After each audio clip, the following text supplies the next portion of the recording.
Hello, everybody. Hey, what's Hello, up? What's hey, up? y'all. Hey, okay. Yeah, okay, we see you awake. We see you awake. Okay. You ready? I'm ready. I'm Are you ready. Are y'all ready? Are y'all ready? Okay. I like that energy. I like that energy. That was so We're gonna get this good. started. Make sure you find your seats and stuff. Let's get this thing started. Hey, y'all. Like I said, how y'all doing? I need to hear you one more time. Okay. I Okay. mess with that. Okay. Okay, good. We're gonna get this started. Welcome to our second annual Student Leadership Conference. We're so glad you're here. We're gonna get this thing started. My name is Martha. I'm a senior at Middle High School, and I'm a future HBCU student. And I'll be one of your MCs and guides today. Yes, Martha. And my name is Kalyani Blackwell. I'm a senior at Linwood High School. Ooh, okay. Thanks for the hype, guys. And I will be one of your other guides and MCs today. So we're gonna get a little serious right now. Let's understand what a land acknowledgement is. A land acknowledgement is a formal statement that recognizes the unique and enduring relationship that exists between indigenous peoples and their traditional territories. To recognize the land is an expression of gratitude and appreciation to those whose territory you reside on, and a way of honoring the indigenous people who have been living and working on the land from time immemorial. So let's begin our land acknowledgement. We acknowledge the original inhabitants of this place, the Sadobish people and their successors of the Tulalip tribes, who since time immemorial hunted, fished, gathered, and taken care of these lands. We respect their sovereignty, their right to self-determination, and we honor their sacred spiritual connection with the land and water. Okay, guys, back to what we were doing. We're so excited to be back for year 2 of this conference, but before we start, we need to go over a few norms. Yes, let's go over these norms. Y'all might be tested later. I don't know.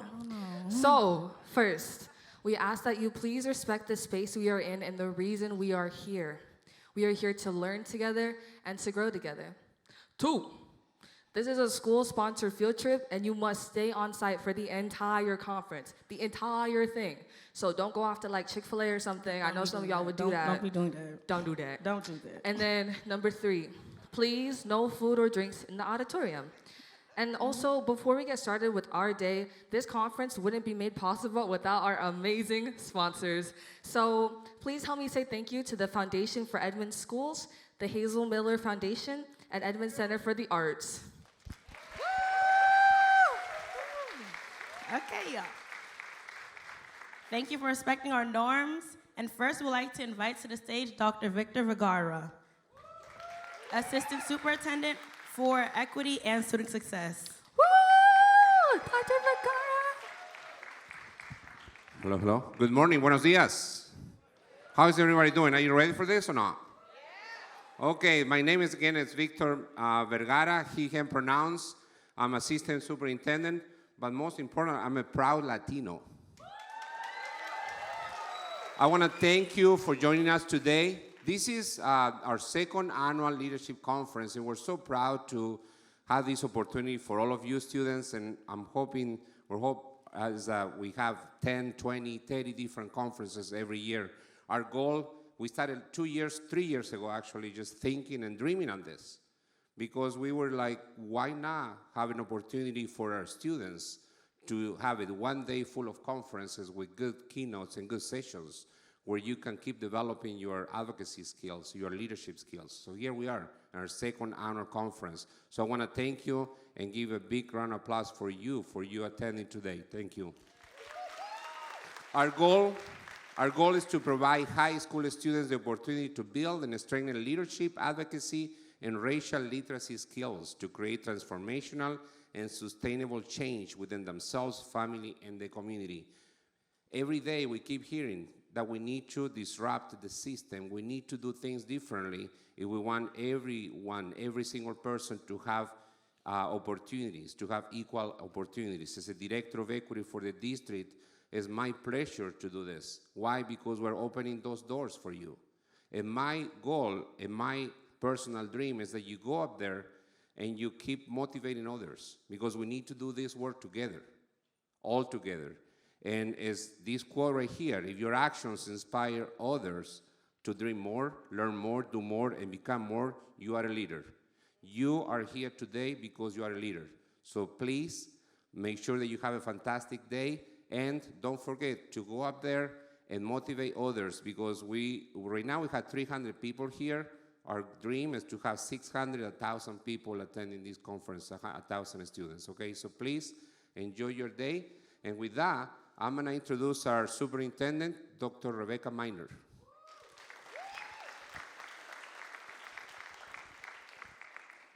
Good morning, everybody.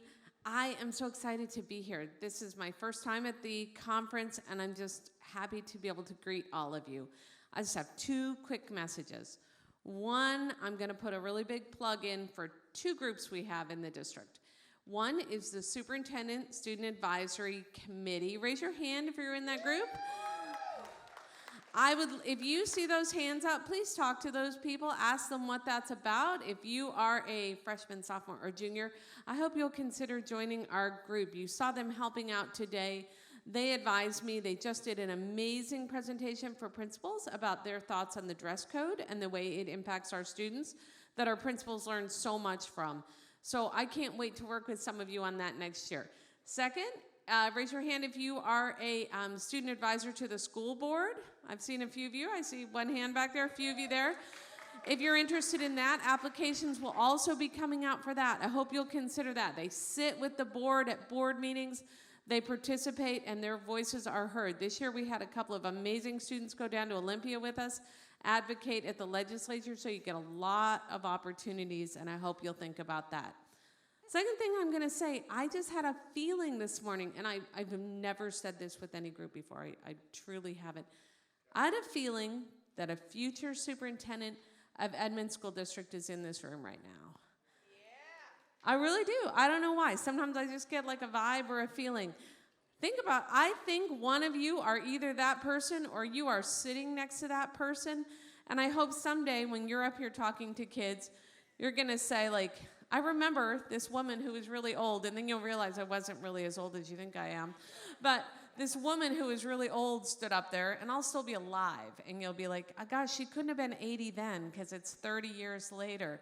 But you will say, she said one of us was going to be the superintendent, and it made me think about it, because I think that's going to be true in here.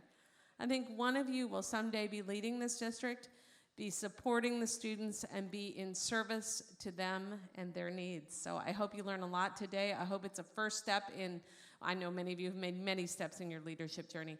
I hope this is a wonderful next step in your leadership journey. I can't wait to learn from you as time passes. Thank you so much.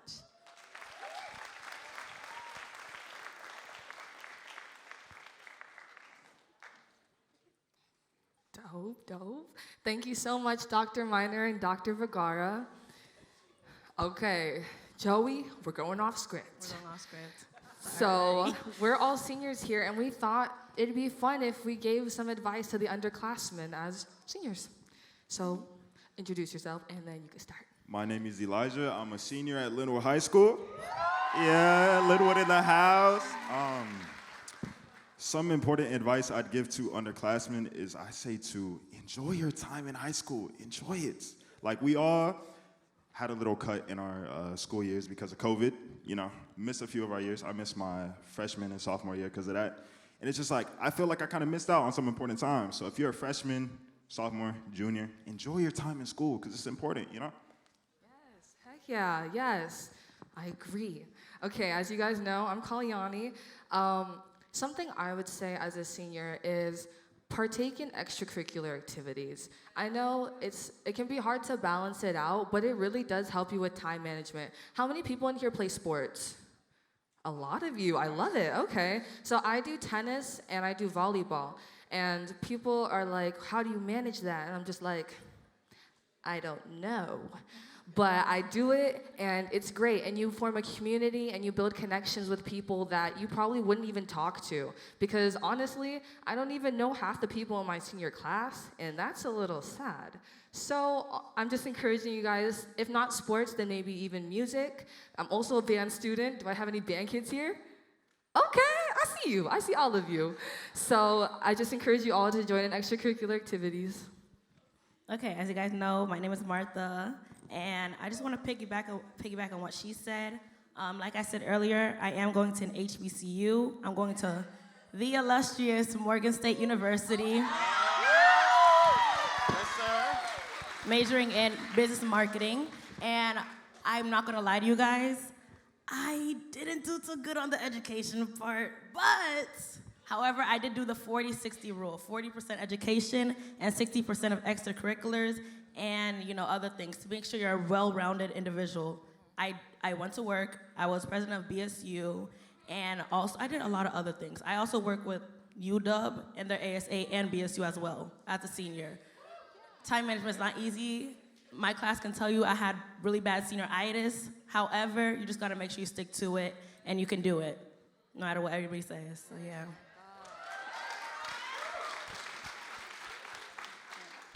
Hi everyone, my name is Gabby. I'm a senior at Ms. Woodway.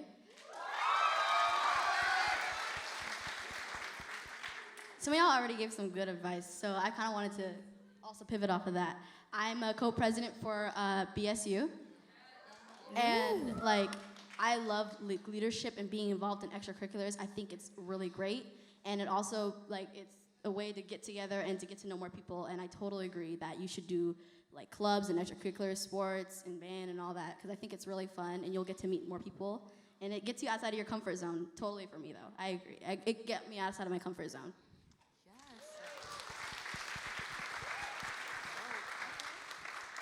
Okay, I did want to say one thing. I know Dr. Miner talked about being on the Student Leadership Advisory Committee, but I just want to say, encourage any of you underclassmen, if you have the time and if you want to help be a part of that change in our school districts, I definitely encourage you to apply for that. I'm part of that committee, and I definitely think it's a good opportunity for the students to voice their opinions to all the adults in the school district, because some of them don't get to be at our school physically to see what happens in our districts. So it's very important for our student voices to be heard, because who will advocate for us if we're not the ones to do it ourselves, So I definitely think you guys should go ahead and apply for that next year, and just put yourself out there, because all of you guys can be leaders. I'm 100% positive. So yeah, do that.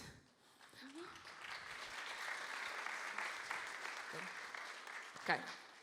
All right. And now we will be moving to our next thing in the program. We are going to welcome to the stage Jamaar Smiley.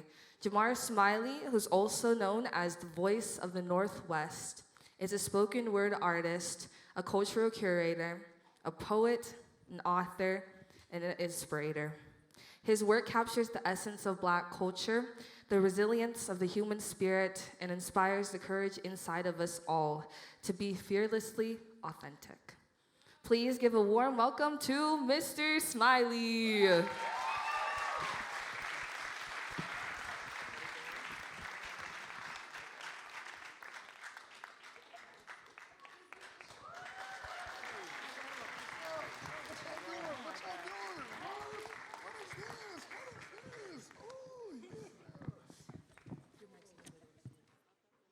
I'm thinking about the future and whatever path you choose to your greatness, and how you fall off if you lose in this patience. Rude and complacent, live by the words that you heard from, so you think the truth is in your statement, believe in your actions. And everything real will reveal in the time and decrease of the fraction. We cease to be anything least of the faction, so grease your release to increase your attraction, for peace and relaxing, not for cheap sweets, peeps, retweets, or means of distraction. See, I bring you a map in, tact and fact and nonfiction, addiction or real, but we lie, spring into action, attacking blacks as convicts with conviction to kill. Notice, I've passed the catastrophes, and I'll gas till the last of the masters leave, and as I flee, the cast and the mass you'll need will be in glass alabaster to capture me. Have to reason, we all on the pill of blasphemy, comes from all the ideals I have to be, from my life in hood to Christ is good, to everything the past could refund. I see dumb people walking, y'all follow.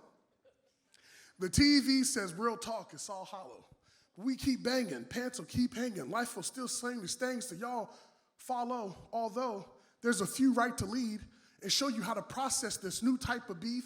Rightfully, it's not through a bite from teeth or the diced up slice from your wife-to-be or the sight to ignite from a rifle piece. Look, it's not that hard to decipher, please. It's the truth.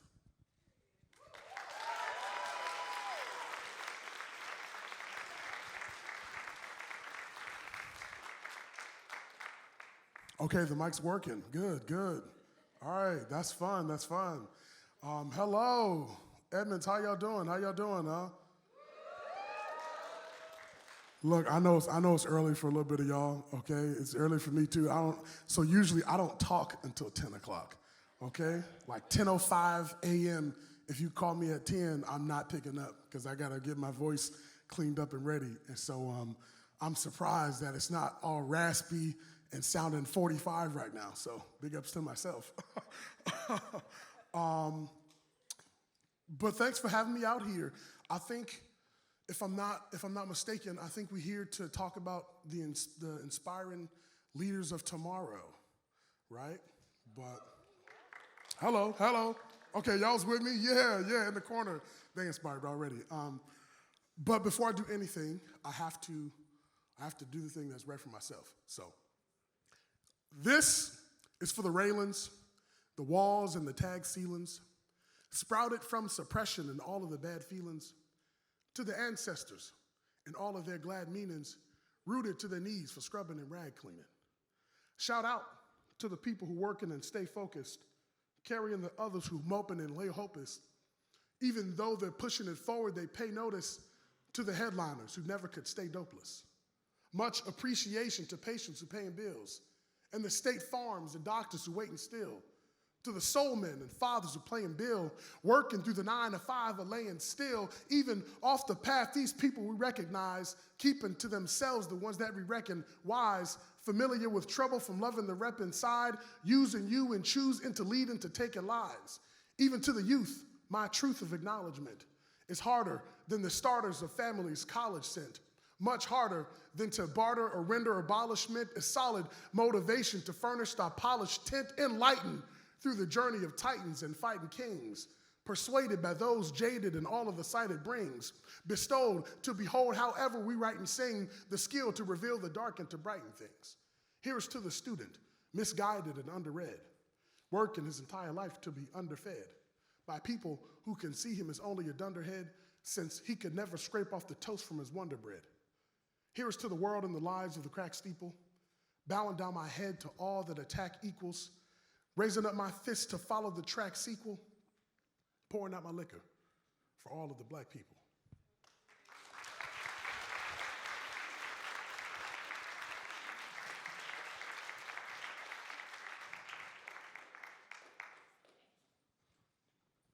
Okay.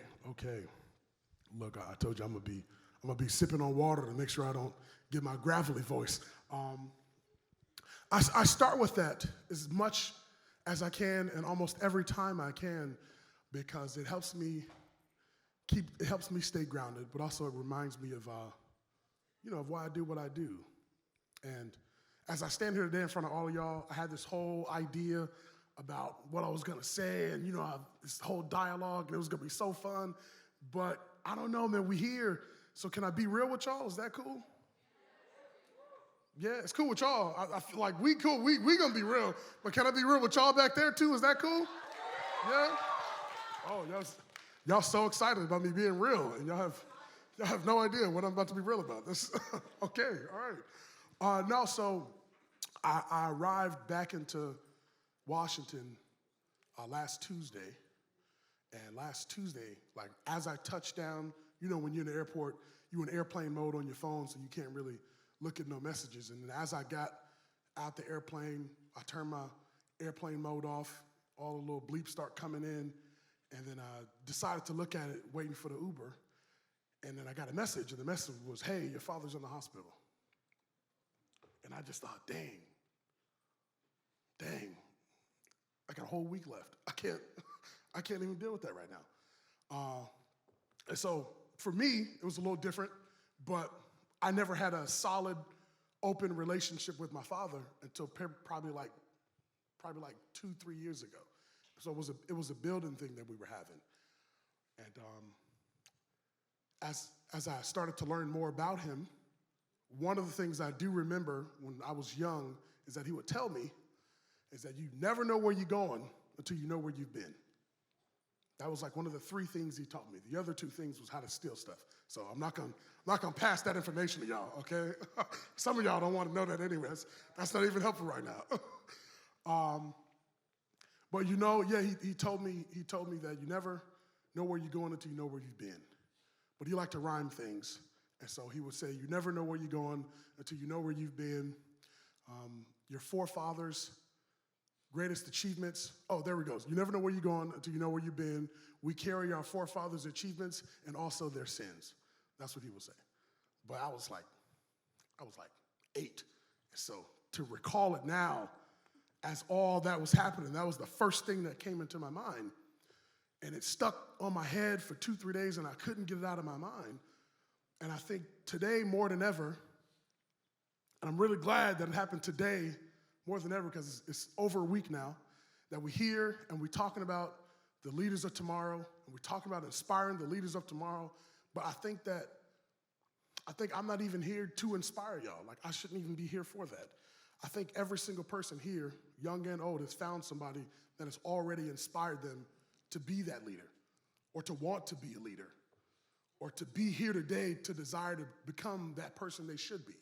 And so for me, I think I'm just here to inspire y'all to go find that person or talk to that person or dive deeper into that person's history and story to become more who you are. Because it could have been something from your past. It could have been somebody from, last week that you met. It could have been somebody from when you was 8 and you would have never known it, but it was instilled in you. And I think that it's important that we recognize those things moving forward. Because as we look back and we move forward, we carry with us all the mistakes of the past, and that's how we become what we are in the future. Right? I told you it was gonna get a little deep. It was gonna get a little deep, okay? Just a little bit. For me, the way that I would say that those things are done are pretty simple. And they sound pretty simple, but they're also, when you put them into action, they're way simpler, so it's no stress on anyone's soul today, or it shouldn't be anything confusing. It's really just finding the right amount of people and the right people who move you and the right people who help you become more. And that's broken down into usually 3 to 4 steps. When I was your age, I didn't really understand those steps, but now that I'm a little older, I guess I can say them in real lifetime. It would be, who do you listen to? How teachable you are, how much you're willing to change and grow. This concept called teachability index, and then what you're willing to do to become more of it and have it instilled in your body. And so those are the 3 or 4 things that I would say. Who do you listen to? What are you willing to change? So like teachability index.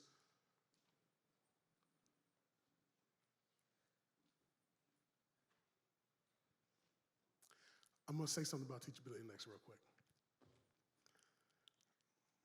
When you become more teachable and you become more open and understanding ideas, you realize that faults that you see in other people are also things that you can improve in yourself, but then you also realize the faults that you saw in other people weren't really faults. It was just the situation they were in, and that's how they grew up, and that's how they learned, and that's how they became the person they are to present themselves to you in that same time. And so when you become more teachable, you don't see the fault in anybody. Everyone has value. Everyone's information is valuable. Everyone's insight can add just a little bit more. And now you got me thinking about my dad a little bit. I'm gonna move past that because now I just thought about my own father. So who do you listen to? Teachability index, training balance scale, how much you're willing to give up, how much you're willing to grow, and then also, what are you willing to do to make it a part of you, instill within you?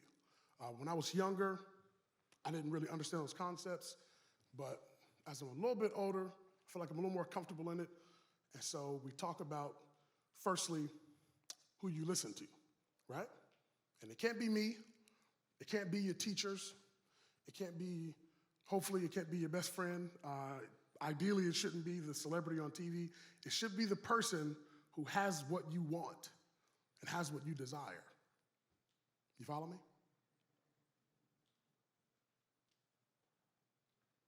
And that's really easy because you'll know when it's something they desire that you have or when it's something you desire, they desire that you want, because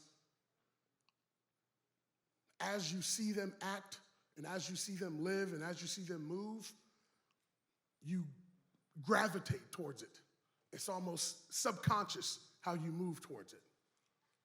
And when I was probably like 15, I didn't care about none of that. I just was focused on sports and working out and rapping. That was everything. There was nothing else. If you couldn't play football, don't talk to me because you're not important.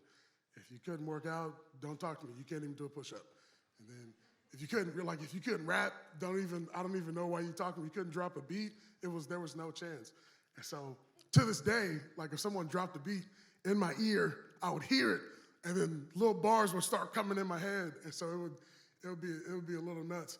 But yeah, it was a lot of fun. And if you think I'm playing, you can always try me on that. Okay.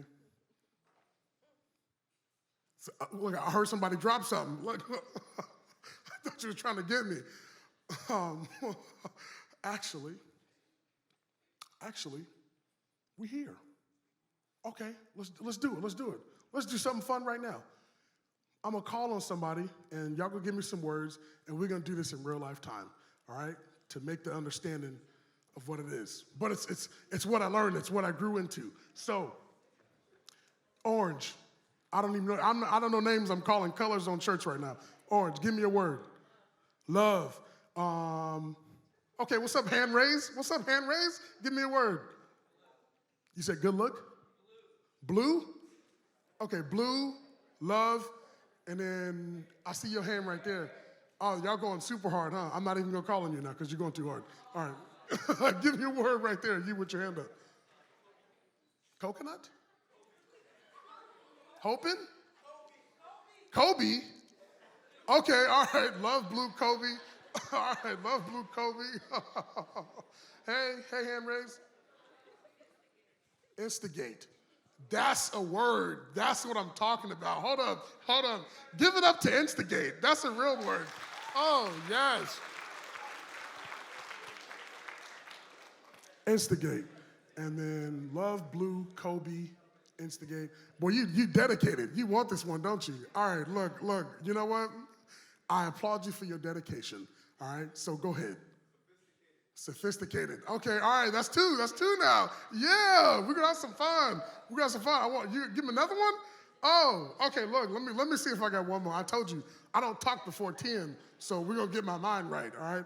Love, blue, Kobe, instigate, right?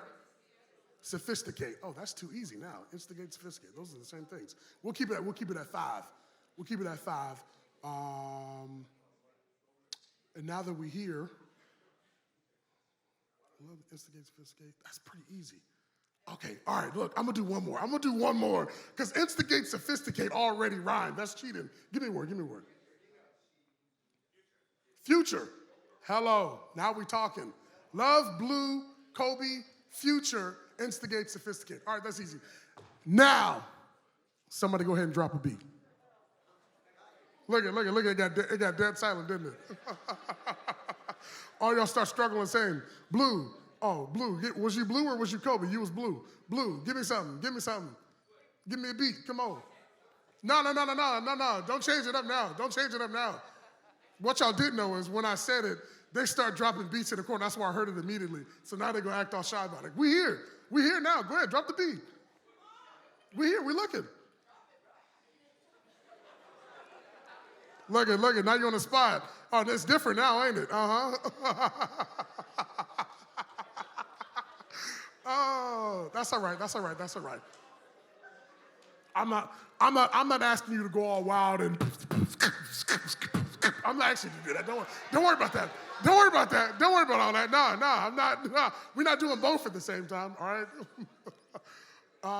We'll do claps. So this side of the room, y'all clap like this. There we go. There we go. Keep that. There we go. Slow it up. There we go.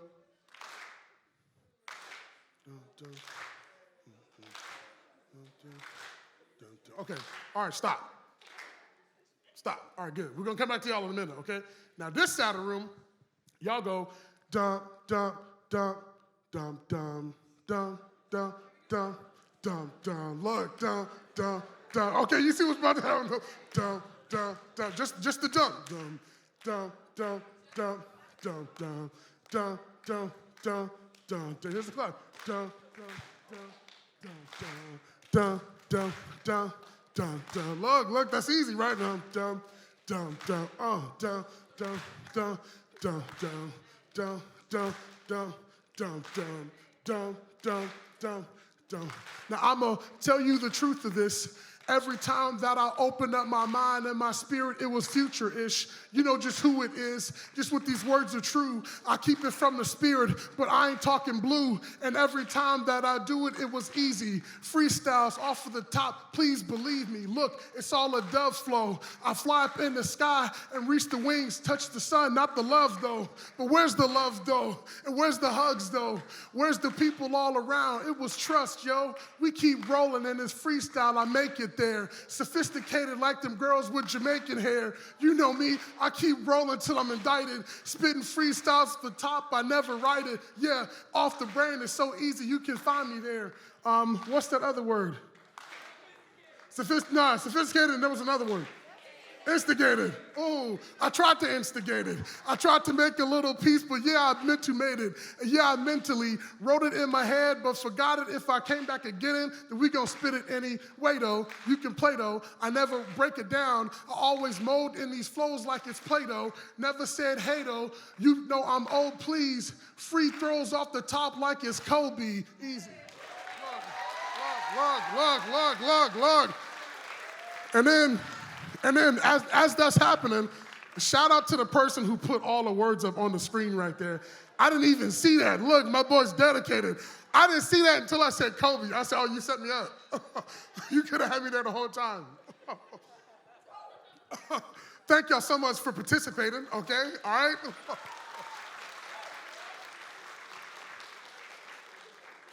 And next time, young man who didn't have his beat, okay?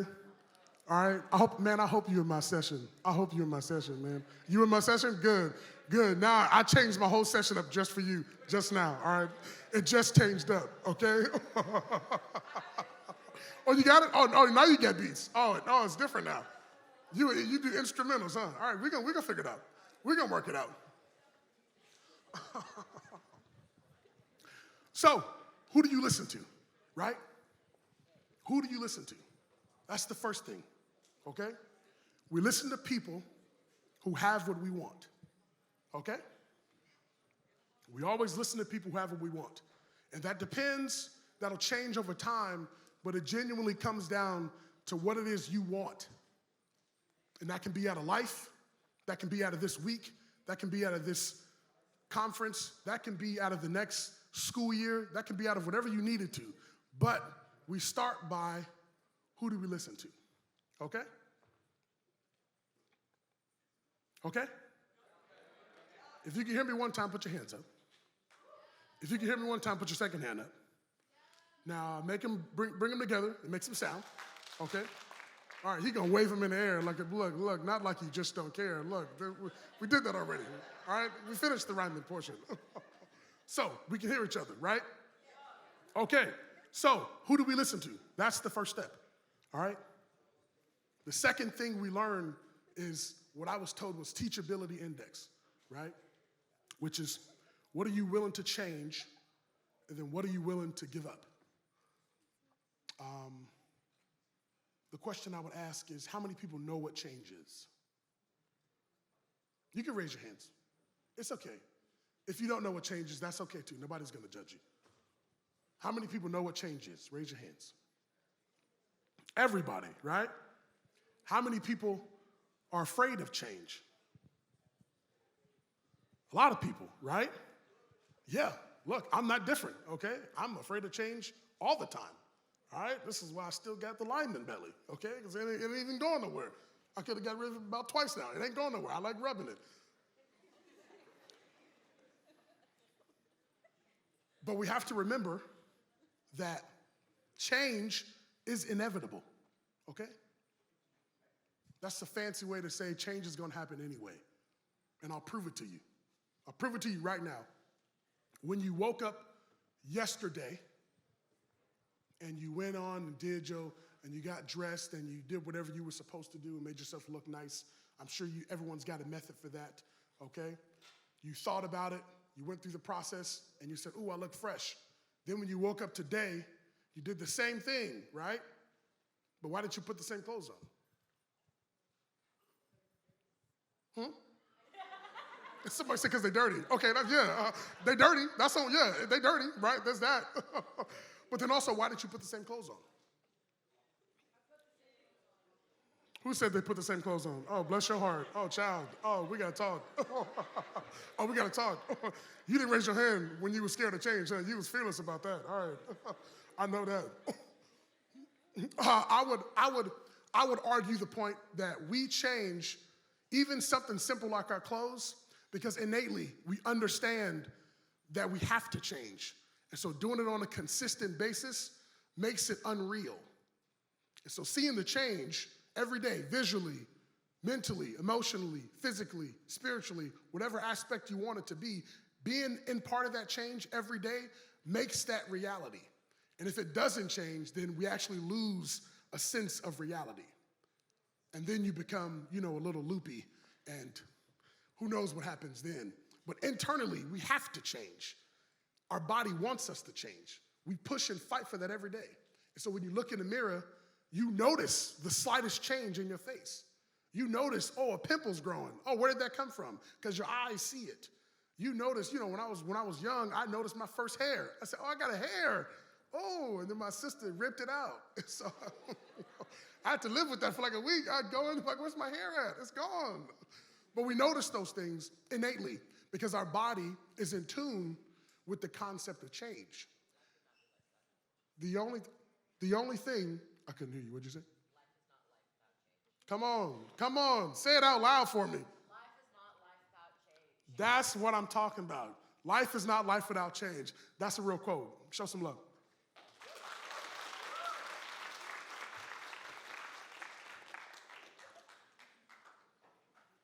And change wouldn't be anything more than a part of life. And so when we innately fight against the thing that we're supposed to be doing, that's our brain at work, right? And so the first part of that is what are you willing to change? But the brain part is what are you willing to give up? That's you making the sacrifice in your brain. That's when those two things collide and you become more. So it's one thing to just say, I'm gonna change, I'm gonna do it. It's another thing to actually be it, to speak it every day and then have that speaking become the acting and have the acting become the walk and the talk and have the walk and the talk become ingrained in all of what you are. Until one day you just live it and no one knows the difference. And the person who knows the difference is the person who looks to you for inspiration. And that's how that person who's inspired you became who that person was in the first place. And I think we forget that. And I didn't genuinely understand this until I went through some other stuff, but I didn't genuinely understand it for quite some time. And I can see it in every single person here today, and I can see it down the street. I can see it at the gas station. I see it in everybody. Everyone has within them the desire to change. It's the moment in which you make the desire a reality.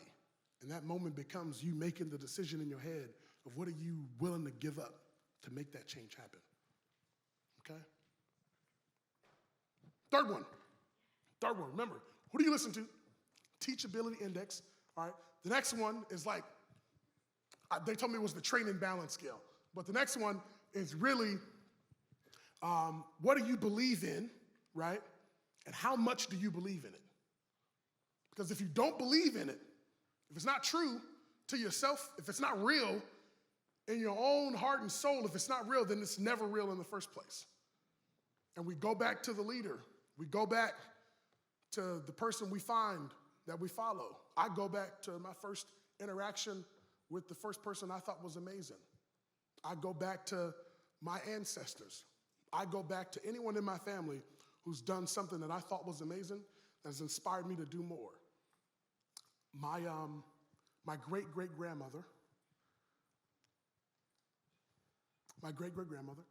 she was 112 when she passed. Yeah, I know, she was old. Look, I was 6, so when they told me she was 112, I said, Grandma old. Big Mama old. How's she still around? And she was 112 when she passed. And later, when you go and do the eulogy, my mother was a professional opera singer, and so I did never ever saw my mother sing after this point, but me and my older siblings was classically trained for 9 years, and so my mother would train us, but would sing like rarely and show us little steps and tricks and da da da da da da da all that stuff, right? And so my mother sang at her eulogy. And she sang the most beautiful rendition of Ave Maria. It was just like tears everywhere. Everybody was in their fields. It was amazing. But that was the last time she actually sang. And I asked her years later why she stopped singing. She told me, that's a little more personal. We're gonna get, that's a little more deeper than we're gonna go right now. But she told me, and she told me by prefacing it with this story.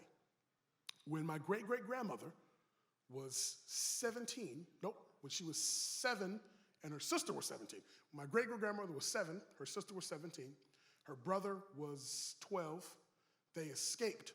So my great-great-grandmother grew up in slavery. And so she escaped slavery and fled north and went north and went north and went north. So she went from Louisiana to whatever's above Louisiana to Missouri to Nebraska, all the way to Chicago, where I'm from. So she kept fled north. And by the time she was 25, she made enough money to go back down to Louisiana and buy that plantation that she escaped from.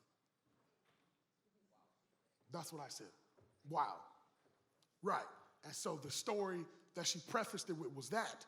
And then she told me that she doesn't believe, in short, she doesn't believe that opera or singing is going to make the same impact on the world that her being a part of her family and building her family would be in. Because my great-great-grandmother was so intrinsic about family, was so dedicated to her family that she like straight up worked and took all that money and went back to the South, bought the plantation, then freed all her cousins, and then we was all free. It was a whole party. It was amazing. So when I went down when I was 8, there was a whole party. There was 300 people there in different shirts, and we was just, eating all the chicken your heart can handle.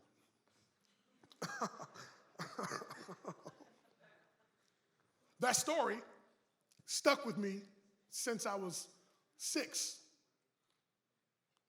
when they told a piece of that story at the eulogy. And then when I got deeper into the story, it stuck with me a little more. And then by the time I was 8, I actually got to see it in real life. I got to see this plantation. The plantation that she bought was Zachary Taylor's plantation.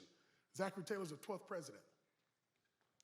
So the 12th president owned a series of plantations, and she went and bought the president's plantation. Yeah, that's how boss she is, okay? She's real life. Hold up. That's a clapping moment, okay?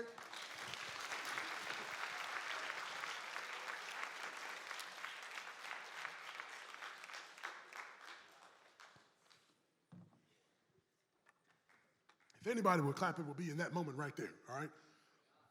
That's how serious she was. And anytime I find myself a little lost or a little beyond the pale of things I'm doing or a little confused about what's going on in my life or where I find myself falling from my path, I always look back to stories like that to say, you know what? If this lady did it in the early 1900s, when everything was against her, women didn't even have the same rights. She lied on her birth certificate. She didn't lie. She didn't really know how old she was. But she gave a different age on her birth certificate than what we found out later was her real age. And she went through all these tribulations. She lost 3 husbands to the wars and the whole 9. When I look back on that moment in her time and say, what inspired you to go all the way there? I would give anything to ask her that question. But I'm sure that it came from looking around and seeing all her family and seeing her in front of all her family and that being that inspiration.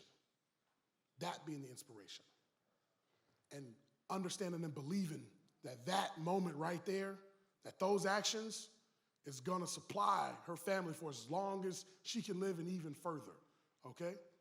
And so if it's not something you truly believe in, you'll never make a risk. You'll never go out and be bold at anything. You'll never step forward against the grain and do anything besides what people tell you to do because you don't believe in what it is you're doing in the first place. You don't believe in who you are in the first place. You don't believe in the power that you have in every step you take, in the words that you use, in the thoughts that you create in everyday world.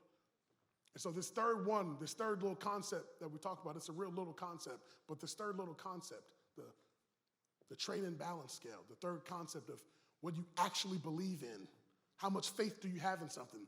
That right there, if you get that part alone, just on faith, you hear people walk on faith left and right? Right? You hear stories of people just walking on faith. So if you walk on just faith alone, you'd be surprised how far you get in life. You'd be surprised how much you'd impact. You'd be surprised how many people and lives you change and communities that would be better if you walk on those principles just by themselves. And I have to make that a point because I don't think there's anything more powerful than you walking in something you believe in. Then you see it, you become it. It's in your spirit and soul. You move with it every day. And so when you walk into a room full of people who are unsure and you show up positive and assertive of who you are and what you're doing, you like a glow, you like a light. It's like bugs in the room and they just flocking to you. You ever seen 100 little gnats float around a lantern? You the lantern, and they just running right into you. They got to be around you. They have to see what it's about. They have to know more about you. And that's intrinsic leadership right there. That's like embodying leadership in itself. And again, it's someone that you've seen before. It's something you've seen before. It's someone who's inspired you and moved you further. It's something that's already been happening in your life already.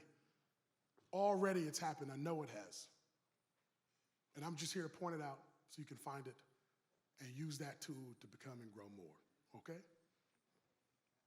The fourth one. Oh, I'm used to projecting, so I was about to be down here and talk to y'all like this, but then I was like, wait, time out, let me go back to here. The fourth one, which is like mastering all 4 of them, it's a terminology that's been floating around a lot now, but the fourth one is really mastering all these things above. And when I say master, I mean honing within yourself that power, that knowledge, that ideology of that person or that idea that you see and having it internalized inside of you. So that fourth one is the mastering of it, is the becoming, is the embodiment, okay? The fourth one would be like unconscious competence, unconscious incompetence, conscious incompetence, conscious competence, and then unconscious competence. Pretty much what that means is, first, you don't know that you don't know something, right? I walked in here and y'all didn't even know what was gonna happen. To be fair, I didn't even know what was gonna happen, all right? But we both was in the same position together. We both didn't know. Then, I saw the mic, grabbed the mic. Mic didn't work for a minute. I said, okay, now I know what's gonna happen. Got it. I already know what I'm about to do now. And so I knew. From that point, after me knowing, is me consciously applying it every day. Is me consciously being here with y'all in this moment, present in this moment as much as I possibly can. And as I become present in this moment, I become present in the next, and the next, and the next, until it becomes a part of me. And now I'm here with all of y'all, as opposed to me just here with y'all two, talking to y'all two, and going, hey, we're gonna do this together, we're gonna build, We're gonna make this great, just the two of you, because I don't wanna look at nobody else, all right? Instead of doing that, I'm here with everybody. And so those same principles apply to everything we do in life. Think of something that you didn't know. Remember when you was young, you tried to tie your shoes? Nobody tied their shoes before? Everybody got slip-ons? Everybody got slides? Oh, look, you've been wearing these for life, huh? Everybody in flip-flops. Everybody in flip-flops and boots now. That's the new fashion. All right, I got it. Well, back in my day, okay, we used to tie shoes, all right? So if you can recall, all right, I remember when you tied your shoes, and when you was young, you tried to tie your shoes. You didn't even know how to tie your shoes, did you? You thought you was doing it. You thought you'd throw some strings together, put it in the ball, and be like, look, mommy, I tied them. You didn't tie your shoes. They fell straight off. Your laces was hanging out. They got all dirty. You had to get new laces and bleach them. You wasn't even doing it right, all right? And then remember, the first time that you tied your shoes the right way, y'all remember that feeling? When you tied your shoes, where it was like, oh, I got the bunny ears, and I put them, whoa, I'm the best at this. I'm number one at tying shoes. You was feeling yourself. You was on cloud 9 about tying your shoes, right? Well, at least I was. I was really feeling myself when I got them bunny ears down. But then you saw all your other siblings, or you saw your parents, or you saw older kids around you just tie their shoes all willy-nilly like it was easy. And it took you like 5 minutes. And everybody else is waiting on you. And you're like, wait, this is like mastery. I got to tie these shoes to perfection. And then everybody else is looking like, oh, it's just boom, boom, boom. That's it. You're taking too long. And you try and show them your laces, like, look, I tied them. And everybody else is like, yeah, we did that like 5 minutes ago, so let's go. Now you just feel a little silly. You're like, this is different. I thought I was the best at tying shoes. I'm not. I just learned this. And now, as you're older, now as you're a little more adept, I hope anyway, that you're good at tying your shoes, all right? Some of y'all might just put on flip-flops and gave up a while ago, all right? But look, we're here. We're here now, all right? If y'all need to, come to my session. We're gonna be doing shoelace courses as well, all right? We're gonna figure it all out. I got it all for you. We're gonna start with the beatboxing 101, and then we're gonna go to shoelaces 102, all right? We're gonna get it together. We're gonna close it all together. I got it for y'all, all right? But that entire process that you take from not knowing the shoelace, to figuring out that you didn't know it, to then beginning to tie it, to realizing that you're just really not that good at tying it, you just did it once or twice, to then tying it to perfection over and over and over and over and over again, to the point to where you don't even think about it now. You can tie your shoelaces with one hand back here like this when you do that. Some people can. I can't. I'm not doing that. I'm not that guy, okay? I'd seen it done twice, but that was about all the times. That motion, that pattern, all those steps you took to the place to where you can unconsciously tie your shoe, that's the unconscious competence in all of us. That's the point to where it becomes a part of us. And so when I see everyone here today, there's no question that y'all can tie y'all shoe, right? Except for Miss Boots over here. Look, I'm still questioning this, okay? Look. All right. We gonna see, okay? Look, I'm gonna put some shoelaces in front of you. Hello, I like that, horse ranch, yeah. Look, if you know how to ride a horse, you know how to tie some shoes, all right? Come on now. And so that same process that we have, right, to reaching the point of unconsciousness, to where I look around the room, you can look at any adult and know, oh, you know how to tie your shoes. And if you don't know how to tie your shoes, what's wrong with you? What you been doing?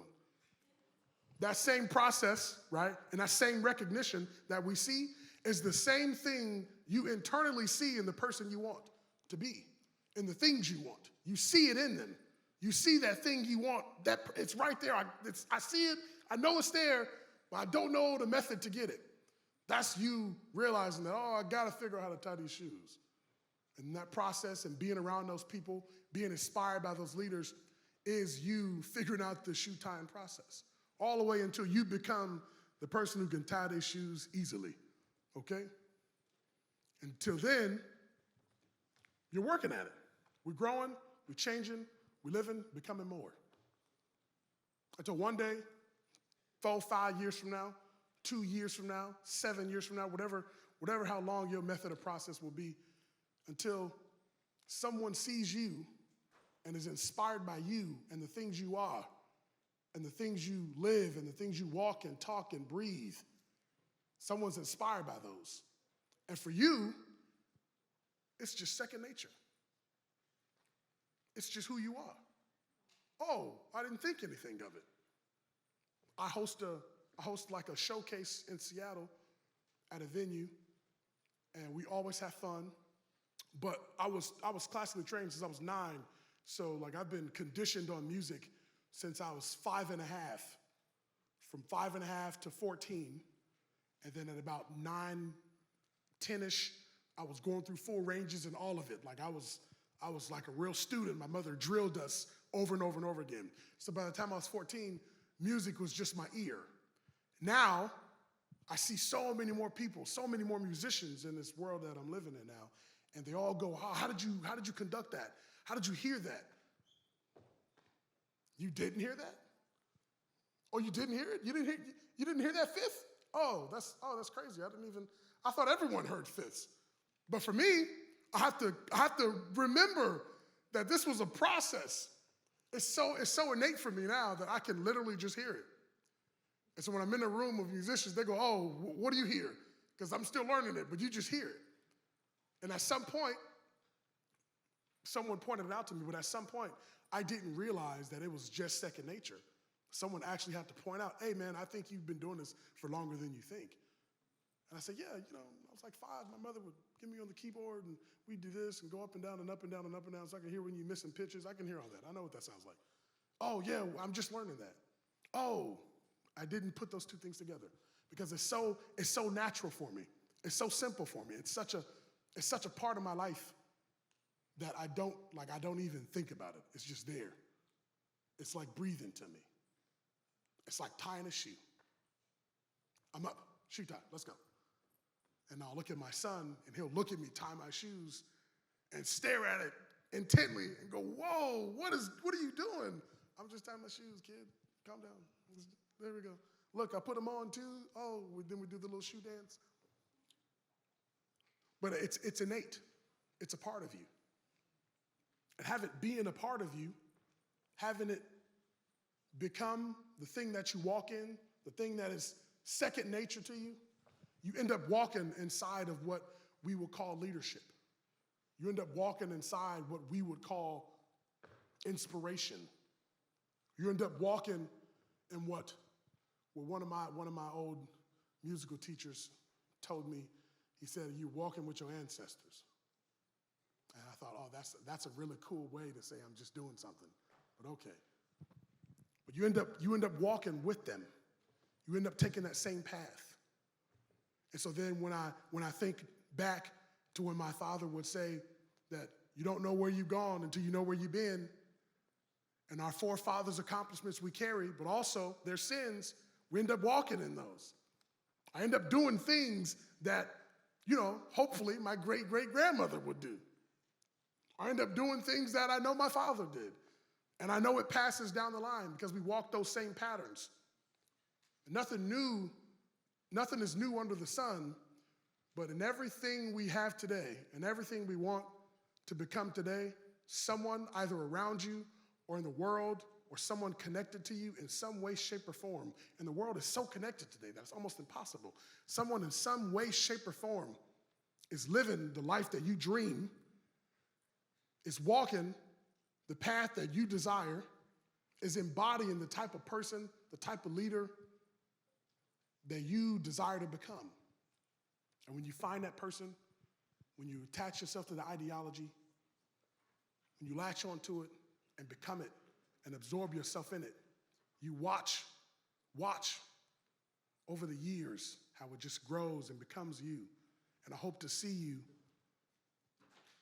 2-3 years from now embodying it, and to the point to where I wouldn't even recognize you. I wouldn't even know who you are. You would tell me, oh, remember that conference? I was in high school when you was there. No, I don't. I wouldn't even guessed it. Wouldn't even guessed it. You look so mature. You look so detailed and oriented. You have all these things going for you. You're only 21? How? Because I latched on to the thing that made me me. And I found my purpose and I found my goal and I found the thing that I wanted out of life and I went after it. And it came faster than I could ever imagine. That's what I would say. So I'm gonna end with one thing, and it's gonna be me getting some water first, okay? So don't worry, I'm not turning my back to you.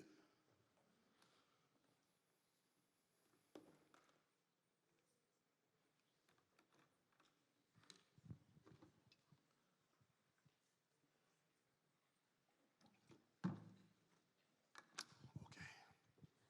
So I'll end with this. And I end with it because I know that after this will be the beginning of the rest of your new life, will be the beginning of the things you can aspire to do, will be the beginning of everything more than what you are right now. And sure, it might not happen today. It might happen tomorrow. You might need to sit on it. Sure, it might not happen tomorrow. It might happen next week. You need to process it. Everybody processes stuff different. It took me a week to process.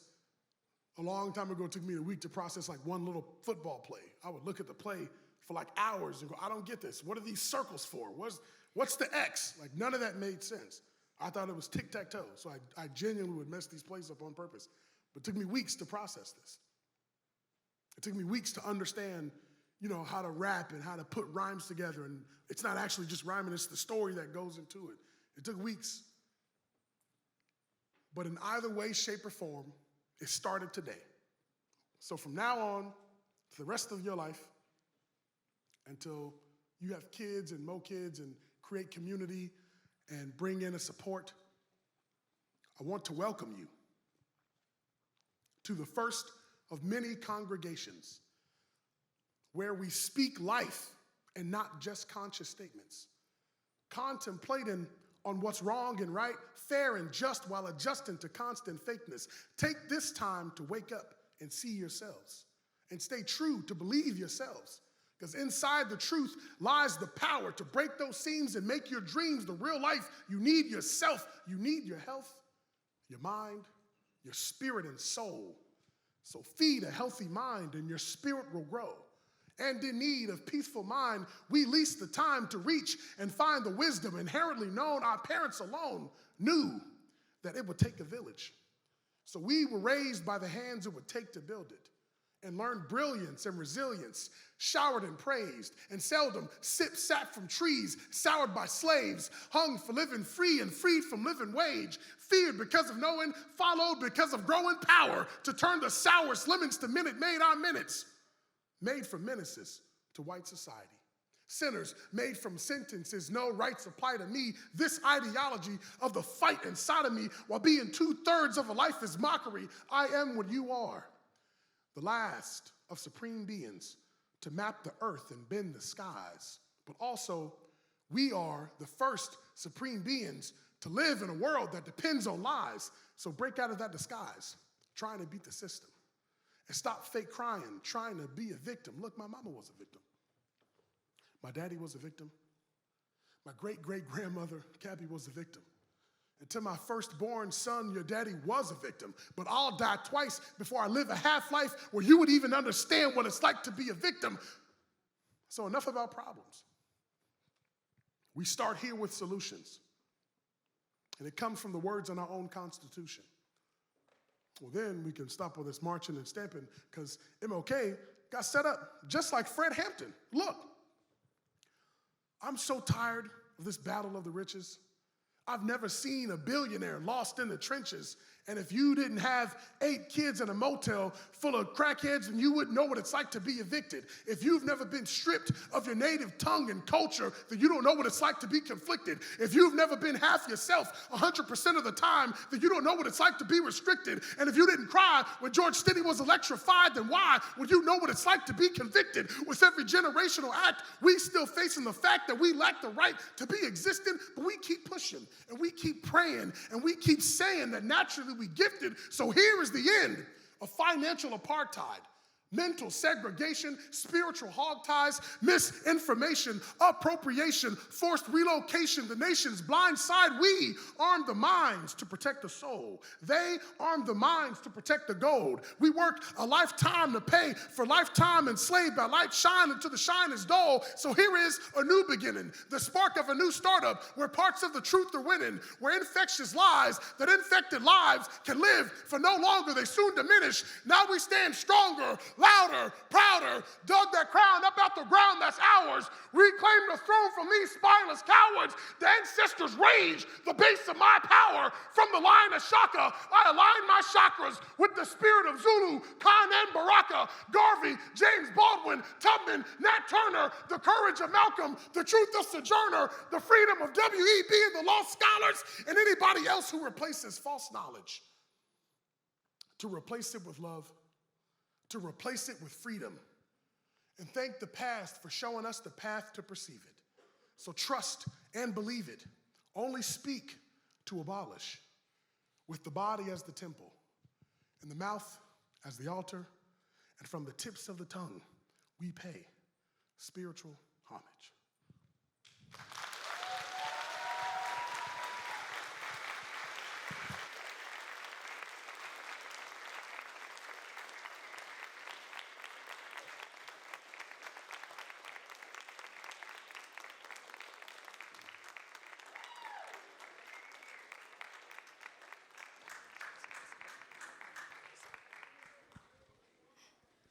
Let's give it up one more time for Jamaar Smiley. Yes, yes. Man, that was that so powerful. good, man. That I felt that in was. my soul. Yo, yo. Welcome back, everyone. How you guys doing today? How you guys doing today? Let me hear it. Come on. Have you all been enjoying the conference so far? I have. Certainly I have. I have too. Have you guys been enjoying it? I've been going crazy. You may have noticed we did a little bit of an MC switch for this afternoon. My name is Elijah Trumbull. I am a senior at Linwood High School. And my name is Okay. And my name is Gabriella, aka Gabby Burhan. I'm a senior at Edmonds Woodway High School. Woodway! I'm a very proud co-president of my school's BSU, and we are both your afternoon MCs. BSU president, come on, let's hear it. And my school's BSU, that's what's up! Okay, as we prepare for the second half of the conference, we would like to remind everyone of our norms. Number one, respect the space we are in and the reason we are here. We are here to learn together and grow together. We're here to learn. That's what's Come on. up. Okay. Second one is that this is a school-sponsored field trip, so you must stay on site for the entire conference. No leaving. Don't Stay leave. in Don't here. leave. It's also been so fun though. So I hope you've been staying. And then the third one is no food or drink in the auditorium. I see a few of y'all with bottles. I won't lie. You gotta, you know what I'm saying? You gotta take that Try out. to catch it. Anyways, next we'll be welcoming to the stage Brother Rashad Norris. Brother Rashad is a first-generation college graduate on both sides of his family tree. That's pretty crazy to me. He attended the University of Puget Sound, where only 2% of the student body is black. That's crazy. He was many times the only black student in his classes dealing with racial slurs and different acts of discrimination. It was in college where he realized just how much race matters, having read Dr. Cornel West and being introduced to the social justice anti-racist movement. He began to re-educate himself around black history, America's history, and the history of inequities and injustices among black, LGBTQ, indigenous, and Latinx communities. This gained knowledge gave him a deep curiosity and prompted action towards having authentic conversations about our national climate around racial inequities and racial discrimination practices. Now, can I please get a warm round of applause for Brother Rashad? So, Brother Rashad. You're good. What's up? How you guys doing? You guys good? Listen, I came up here from Tacoma, 253. What? I said 253. Yes. And it took some time getting up here. I had to travel, traffic. Anybody like sports? Who likes sports? Okay. Well, everybody got a favorite player? Okay. Whatever sport, I don't care. Think of your sport, your favorite player. Everybody got it? All right. So, when I go back out and I reintroduce myself, you better stand up just like I'm your favorite player. I drove up here. It took me 2.5 hours. And I should have drove up here yesterday and stayed up here. But I had to stay behind people who can't drive, big trucks, people who are slow, don't know how to drive, and I am here. And then I come out here, and you like, woo. I ain't having that. So, you ready?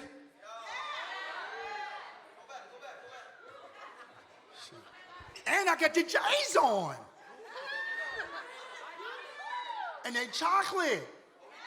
You ain't never find these. Don't even try to find these either. They chocolate. Look, they're authentic too.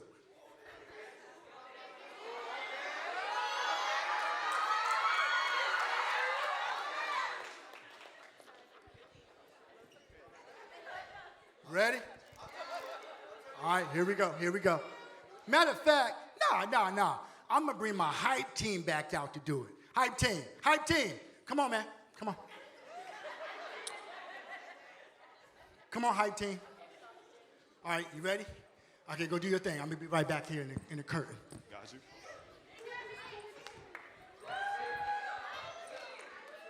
I guess we're a part of the hype team. Yeah, what's up? I wasn't aware of this, but come on, let's get some hype. What's going on? Let's get some hype on Maya. I'm not hearing enough noise. Let's go. Everybody, come on. Yeah. Woo! Now that's the type of entrance I want to hear. Come on now. That is amazing.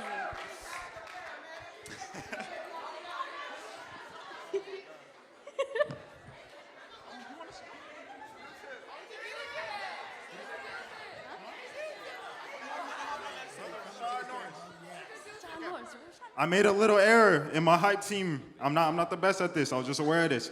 Can we get a warm round of applause for Brother Rashad? Yeah!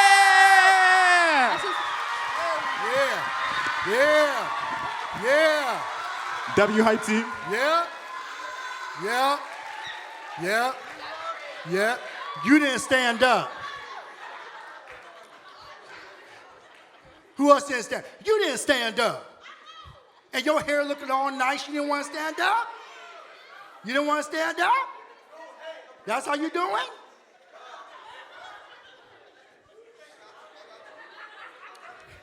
Hey, students, it's good to see you all, for real.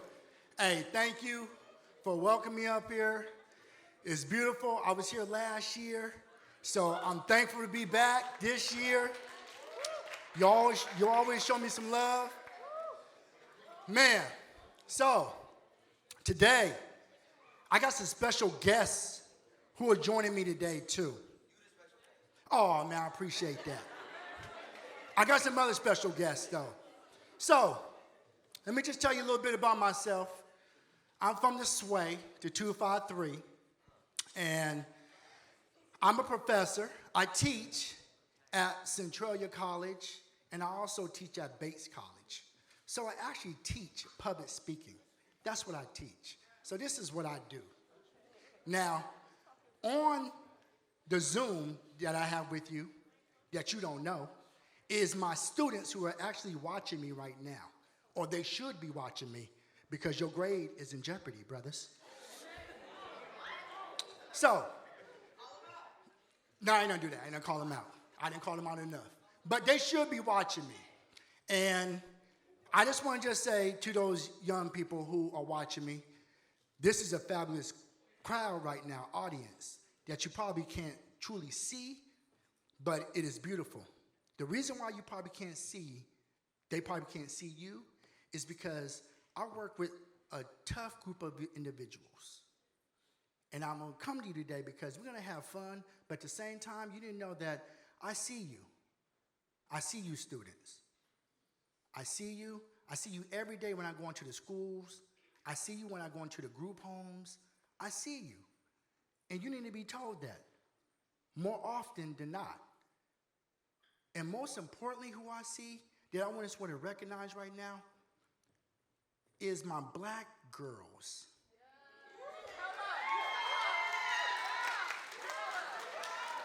I just say that because I go into schools and I see and I hear a lot of my young black women who are struggling with identity, because I also have 3 kids. I have 2 high schoolers. One of my high schoolers, he's in Running Start at Pierce College.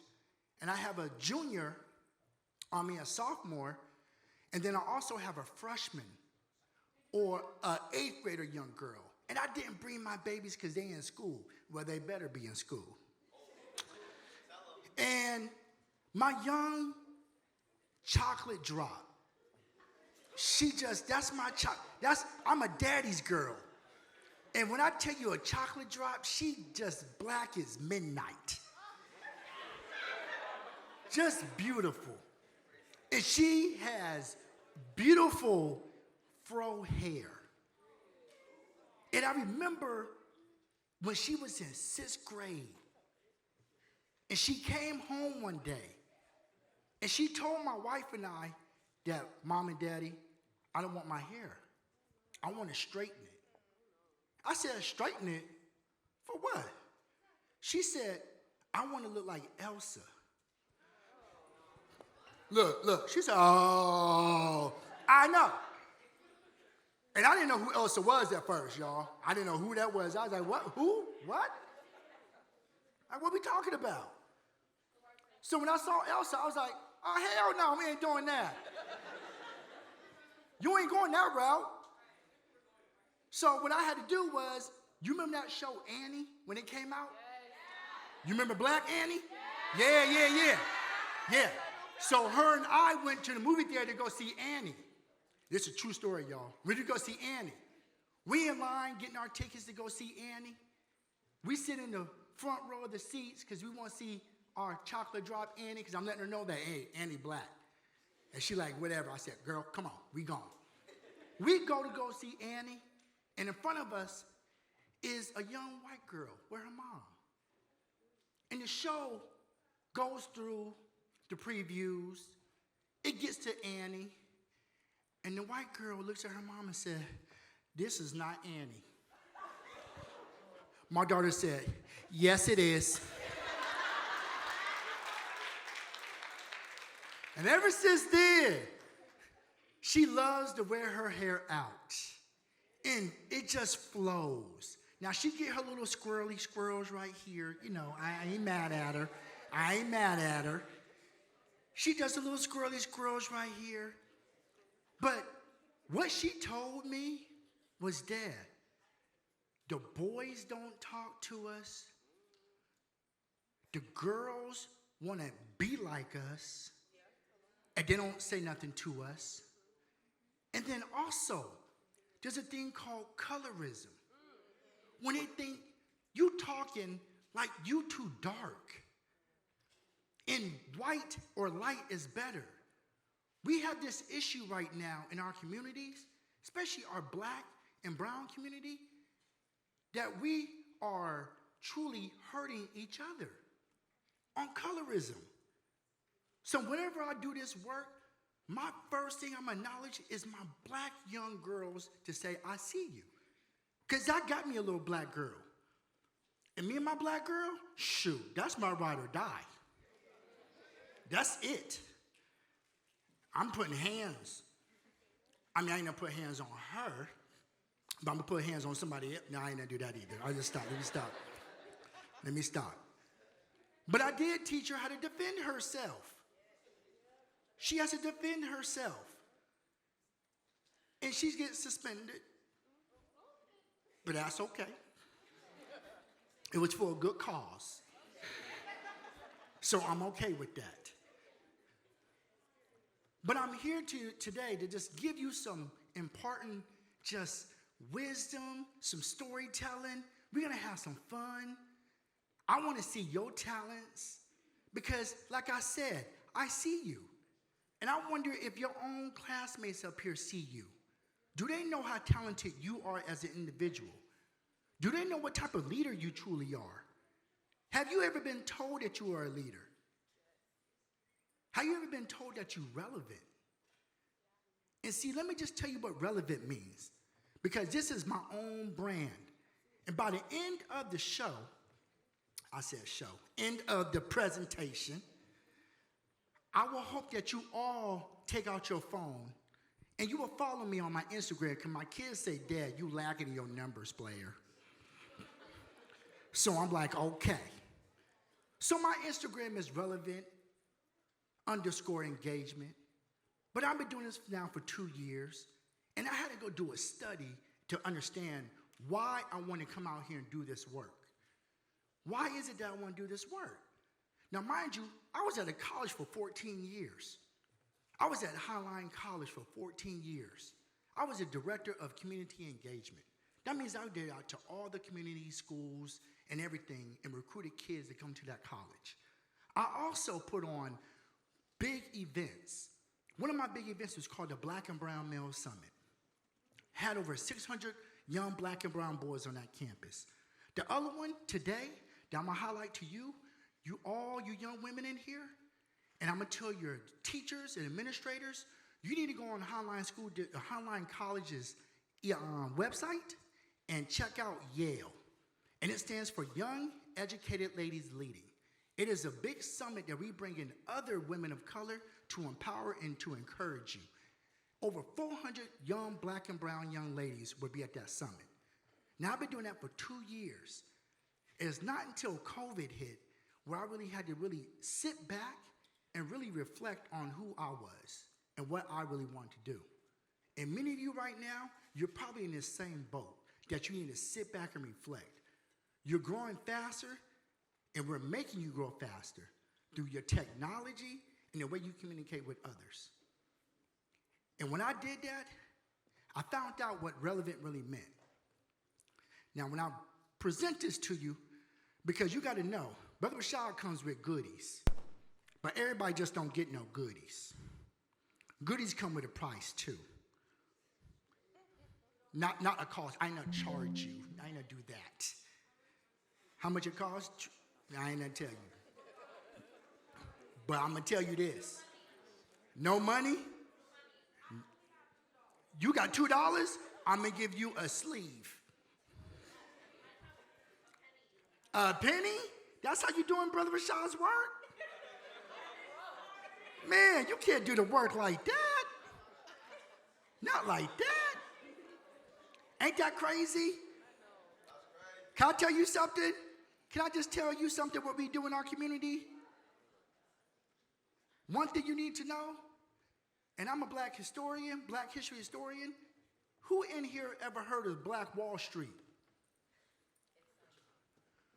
Ooh, some of you have. Many of you have. Black Wall Street in Tulsa, Oklahoma was one of the most thriving black historical places where you can find businesses. Over 300 businesses, y'all. They had doctors, lawyers. They had their own school. They had everything there. Do you know an incident happened? And this incident was crazy because it's never been proven. A young black male, shoe-shining dude, brother, was in the elevator. White lady steps on the elevator. Elevator closes. It goes up. Elevator opens up. White lady runs out saying that she's been touched or something's happened on the elevator. Do you know they put this young brother in jail, held him captive for a little bit? The black community went down there, advocated for him, let him free. There's been no type of case put towards him yet, and it was holding him. the white Ku Klux Klan comes in the town, y'all. Horses, guns. They go in there. A gun goes off. The riot starts. Do you know they obliterated? You ever heard that word before? When you really just wipe something out, it's almost like a root canal where they get into your tooth and take the roots out. They took the root out of Tulsa, Oklahoma, and bombed that whole spot. Businesses are gone. To this day, if I was to ask you, how long do you think the dollar stays in a community? And when you make that dollar, how many days out the month do you think that dollar stays within that community? Okay, here we go.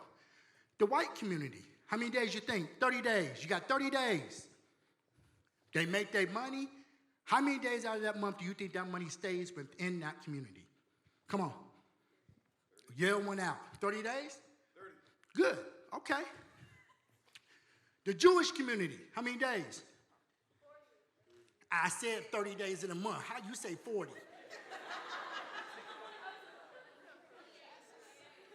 Come on, chocolate drop. Dang. I mess with you.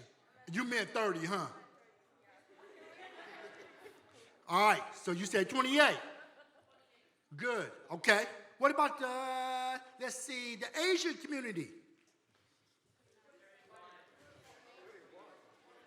Somebody said 31. Okay, we're in that month, okay.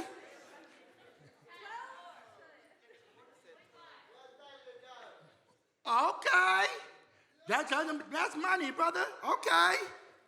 Let's go. The black community, how many days? 1 day.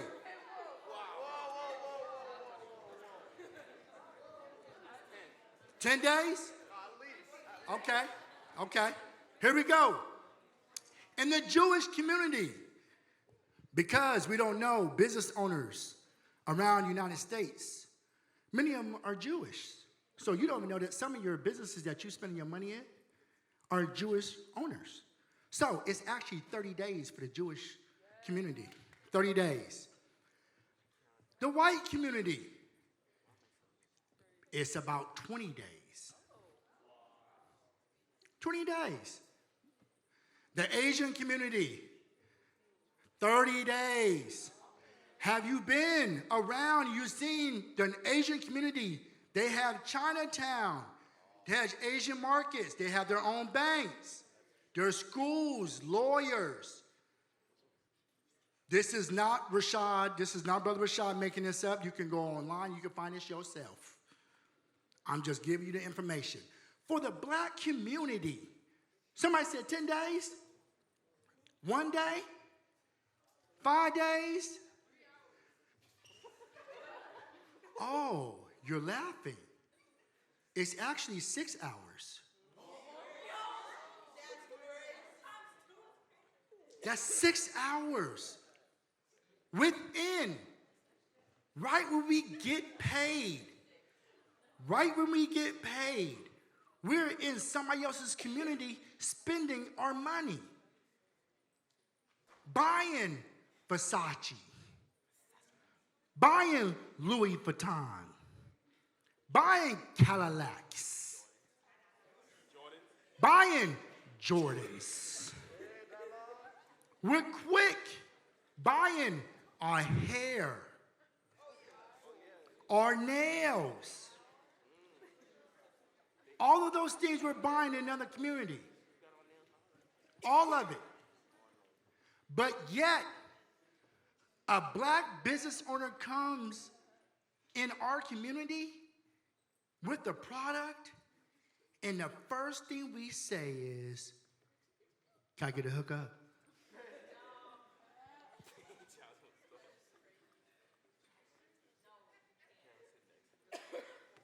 That's the first thing we say. Nobody want to pay. You know how hard it is right now out here to get my product out? But you know what? I'm going to get it out. And I'm going to show you why I'm going to get it out. Because it makes sense.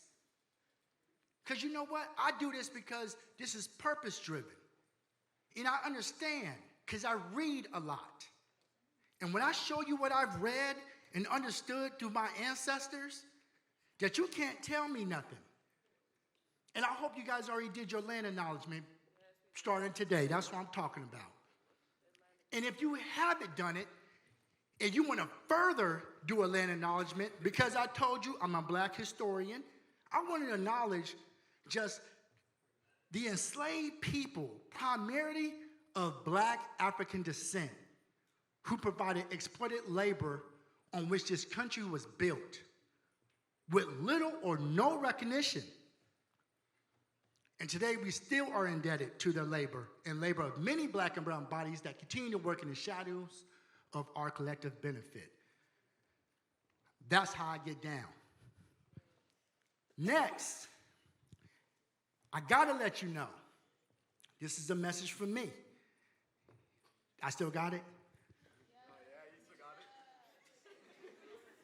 It took 8 years. It took me 4 years of braces, though. I got it. Okay. Cool. Now, at this age right here, y'all, this age, hey, probably about 5, 6. Do you know I was already understanding what racism was? Can you imagine at this age already going out and just understanding what's really going on and seeing my mom and dad go through stuff and then seeing myself getting isolated in certain places? My dad was in the Air Force, so I got a chance to travel. Do you know I was over in the Netherlands? Anybody know what the Netherlands is? That's Schusterberg. That's over there. That's over there. That's Bellevue times 10. And I was in Schusterberg. And do you know I don't like Christmas? I'm about to tell you.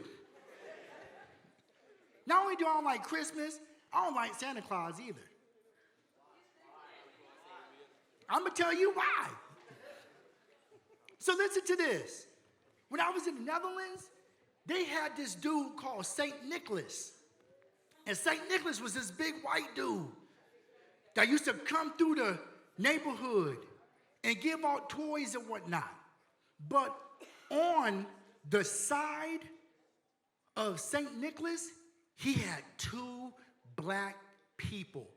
But the black people were in blackface. There were white people that used to paint their faces black. They made themselves look real disgusting. Had the big red lips. They mocked black people. And they used to give out this coal because it was almost like for the bad kids. So they call them swat-the-peas. So I used to walk down the street when we were over there, and I used to call it swat-the-peas. And I used to hate that big white dude. I said, man, ain't no damn Santa Claus. And my mom and dad broke it to me one day. And those who still believe in Santa Claus, you may want to cover your ears. My mom and dad said, boy, we make that money. If we ain't making no money, you ain't getting them J's, okay? You know, red cats, okay? That's what you're gonna wear. And I had to deal with that. So that was a traumatizing event that still affects me today. How many of you going through something that still affects you today? But this is the cold thing. In Germany, man, I learned how to dance. Y'all don't dance enough. Any dancers in here? Who dances? Like, who really gets down? Now, hold on. When I say dance, I mean, let me tell you this. Who breaks dance? Anybody break dance? You break dance? Brother, come on up, man. Come on up, man. Come on up.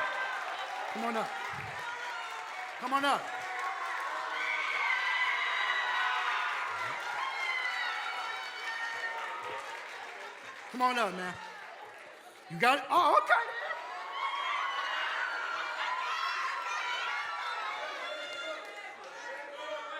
Okay, hold on, man. Hold on. What's your name? Felipe. Oh, you gotta break dance's name too, Felipe. Okay. So Felipe, see, in Holland, this is what we used to do. In Germany, we see somebody on the street. See, these days, y'all put your hands up. Y'all even putting you don't want to fight no more. The sad thing is, you got.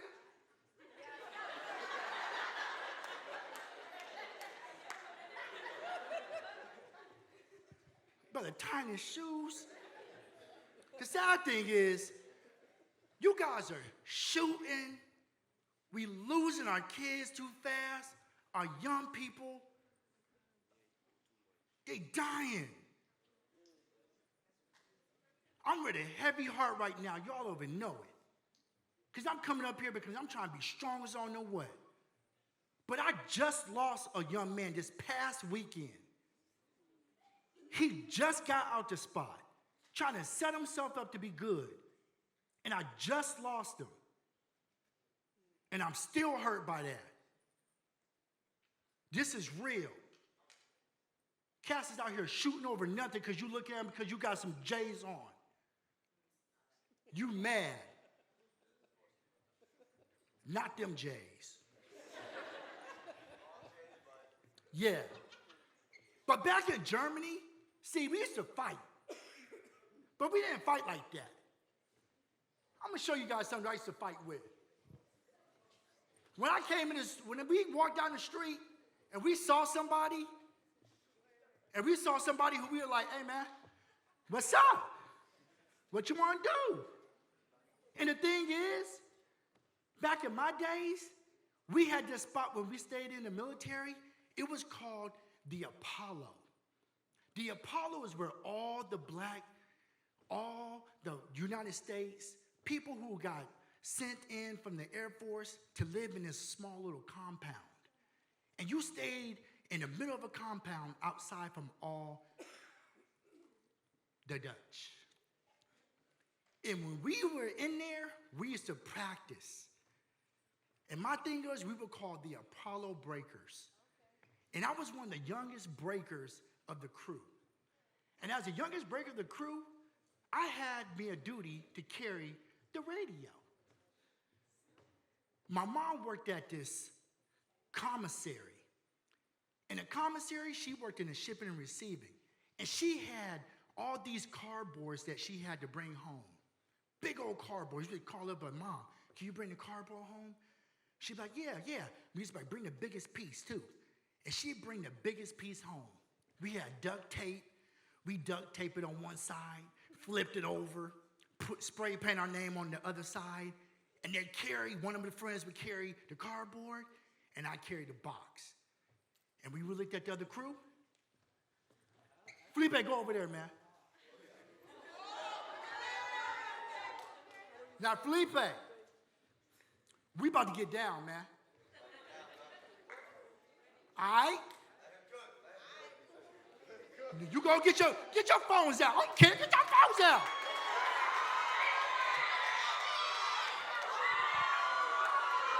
You see this? Oh, Felipe. Felipe, you doing it like that? Oh, you doing it like that? Okay. Hold up, Felipe. So, Felipe comes in the spot. I see Felipe just chilling with his homeboys. He just chilling. He ain't really saying much right now. We see him.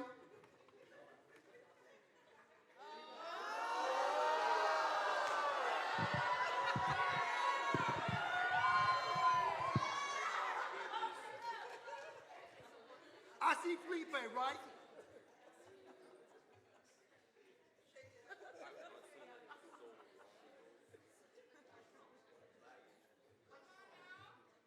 I tell Felipe, hey, crew, there's a dude over there looking at us crazy. What you want to do? What you mean, what you want to do? Any painter can paint, but only certified painters come with power. The power of dialing up the wow factor to 11. We about to paint.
Felipe.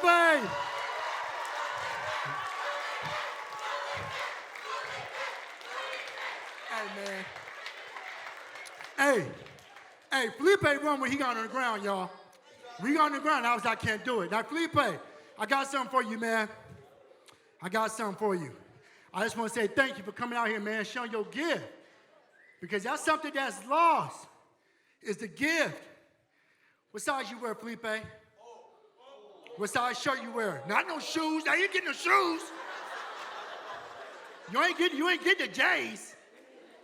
You ain't getting those, Felipe. You a medium? Now, what I'm about to share with Felipe, and I'm going to share with all you, because you need to know this. When you step into relevancy, and you start to know your worth, there's this thing that we live by that you probably don't even know. And what I'm about to show you is definitely something that I want you all to know that is important. There's carbon in the air, in the trees, everything that you breathe. There's oxygen. There's nitrogen and the hydrogen. All these elements are all the things that you need to live and survive. When you put all those compounds together, those elements together, it makes a compound. It's the melanin compound in our skin and in our bodies. So when I talk to my young people, anybody, you all got melanin. And when I talk to them, I tell them, whatever is outside of you that you need to help you grow, it's already in you. So to be relevant and to know. And Felipe, this is for you, brother.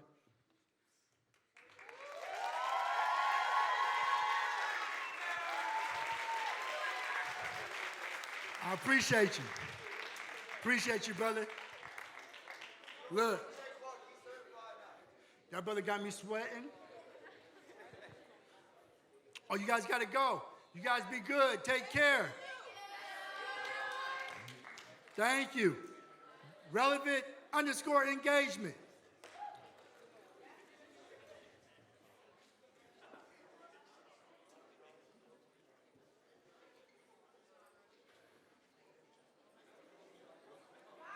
Is it? Yeah, we love you.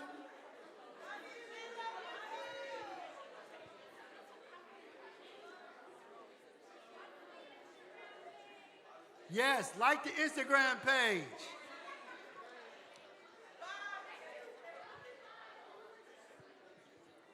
Most definitely. Like the Instagram page, like it. Now, students, you got to go too? Y'all got to go? Man, y'all was my... You know what? What's your size? What size you wear? A medium. You're a medium? If you say why you relevant, I got you a shirt. Why are you relevant? Any one of you guys. Why are you relevant? You gotta say, I'm relevant because. I'm relevant because I'm black.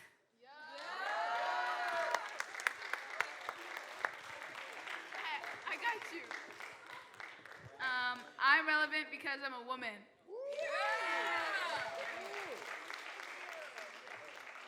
One more, give it to one of my brothers. Okay, Chandler, yeah. I'm relevant because I'm a black man. Strong black man. Strong black man. I'm relevant because I'm a strong black man.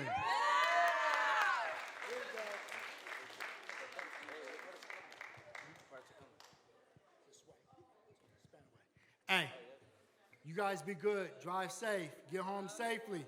And good to see you all. All right. So listen. My last piece, because I got like 10 more minutes or so. I always love to hear from the young people. So I got shirts. But I need me some talented young people because you know what? This summit is to let you know you guys are leaders. You leaders. We need you more right now. And I'm going to apologize from the adults because we just as messed up as you. We need just as help as you need help. We need therapists too.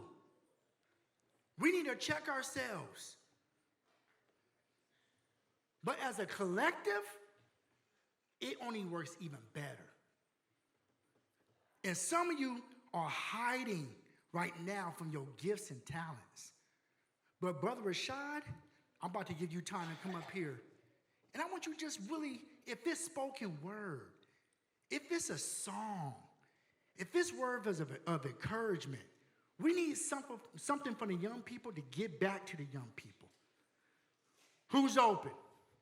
You come right around there. Or you can jump up here and hurt your knee.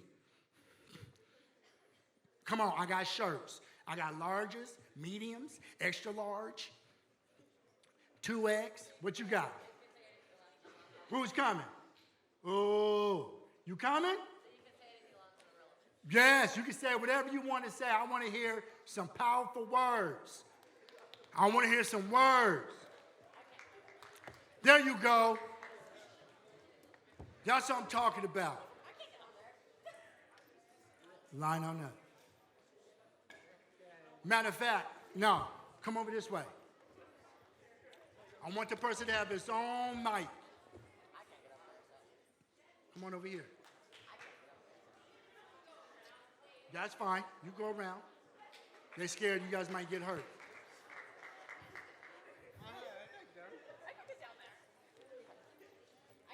Now look, I got like 10 shirts. I need 10 people. 10 people.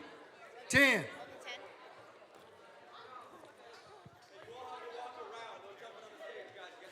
Walk around, walk around, walk around. That's good. Safety, safety, safety, safety. No, you're not leaving. You first. What's your size? Medium. Okay. Not too long. Go ahead, go out there, do your thing. In the middle.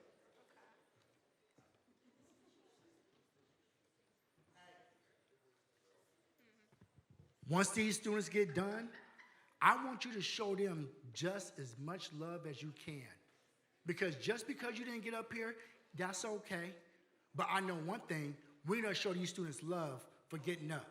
Because you guys don't show each other love enough. You text it. Yeah. Or you like it. Or you say, ooh. But today, we are going to clap. We're going to give them love. Because students need love from other students. You ready? Let's go. Say your name. Go ahead. My name's Ada, and I'm relevant because I don't let others define me. I define myself. There you go, Ada. Thank you, Miss Lady. Let's go. Who's next? What size you wear? Small. Wait, how? Okay, medium. My name's Maddie, and I'd say follow your goals and don't let anyone make them seem insignificant. Maddie. What size? What size? 2XL. My name is Alexander. My word of advice is when someone shows you who they truly are as a person, you believe them.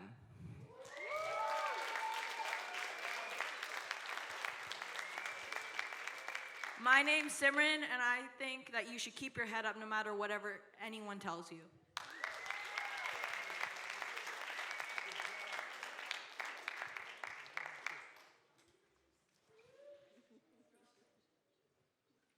Hey, my name is Matthew. There are a lot of people. Try not to get by each other.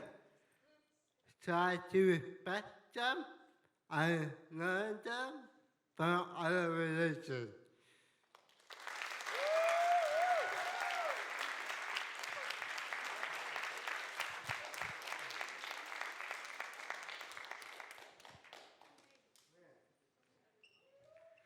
I I'm relevant because I deserve to be heard.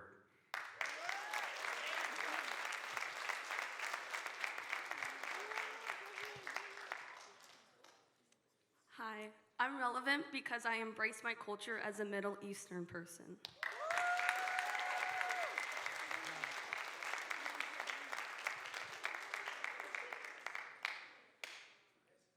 I am relevant because I have dreams, and by asserting that to you guys, I think I can hold myself accountable for completing them. Thank you.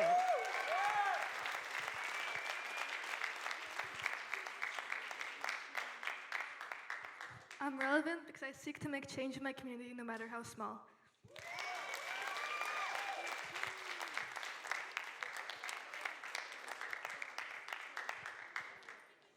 I'm relevant because I honor those who come before me.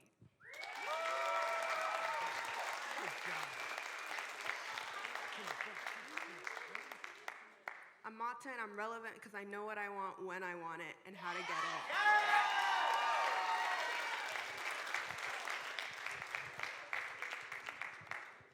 I'm relevant because I'm not afraid to be myself.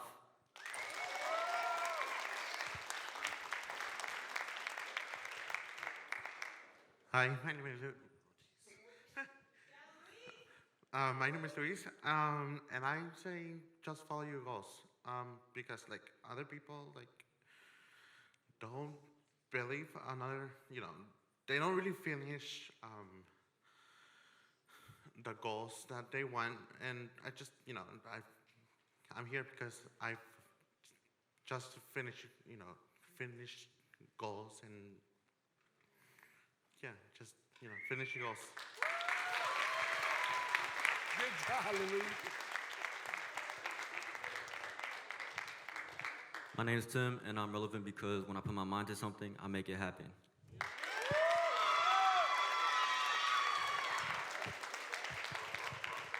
That brother had a deep voice, too.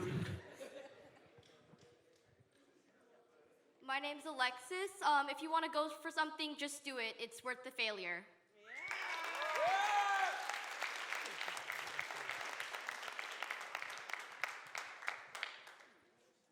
I'm Kat, and my word of advice is always trust your gut.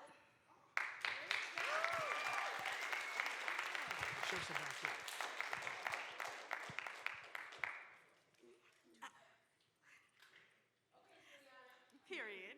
I'm Juliana, and I am relevant because I have a team of strong Black men and women who support me at everything I do.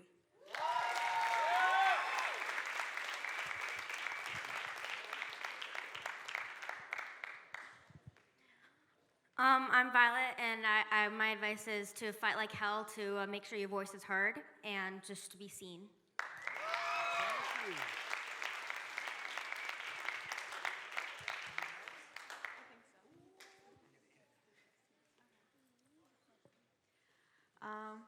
My name's Phoebe, and I'm relevant because I'm more than just my image and my appearance, and there's a lot more than meets the eye, and you shouldn't let people dictate what you feel like you should look like.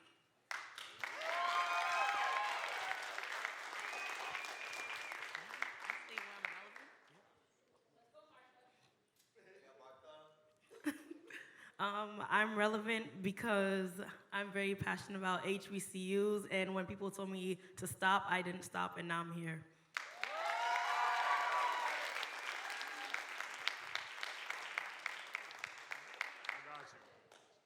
Yo, how's everybody doing? So I came up here to talk about why I'm relevant. Because I'm that MC, man. What can I say? You know what I'm saying? I'm that hype team leader. You know what I'm saying? I was going crazy, so that's why I'm relevant. Wow, this was really good. Not gonna lie. I guess I should say that I'm relevant because of the people that I surround myself with, the leadership people that I'm involved with each and every day. I'm so grateful to have like the staff and the teachers that I work with because they're all really amazing. And all the people in the clubs, and like a BSU and all there. That's a BSU, And like all the advisors in VSU, it's amazing. And yeah, that's why I'm relevant. Thank you. Students, that was beautiful. Give yourself some round of applause again.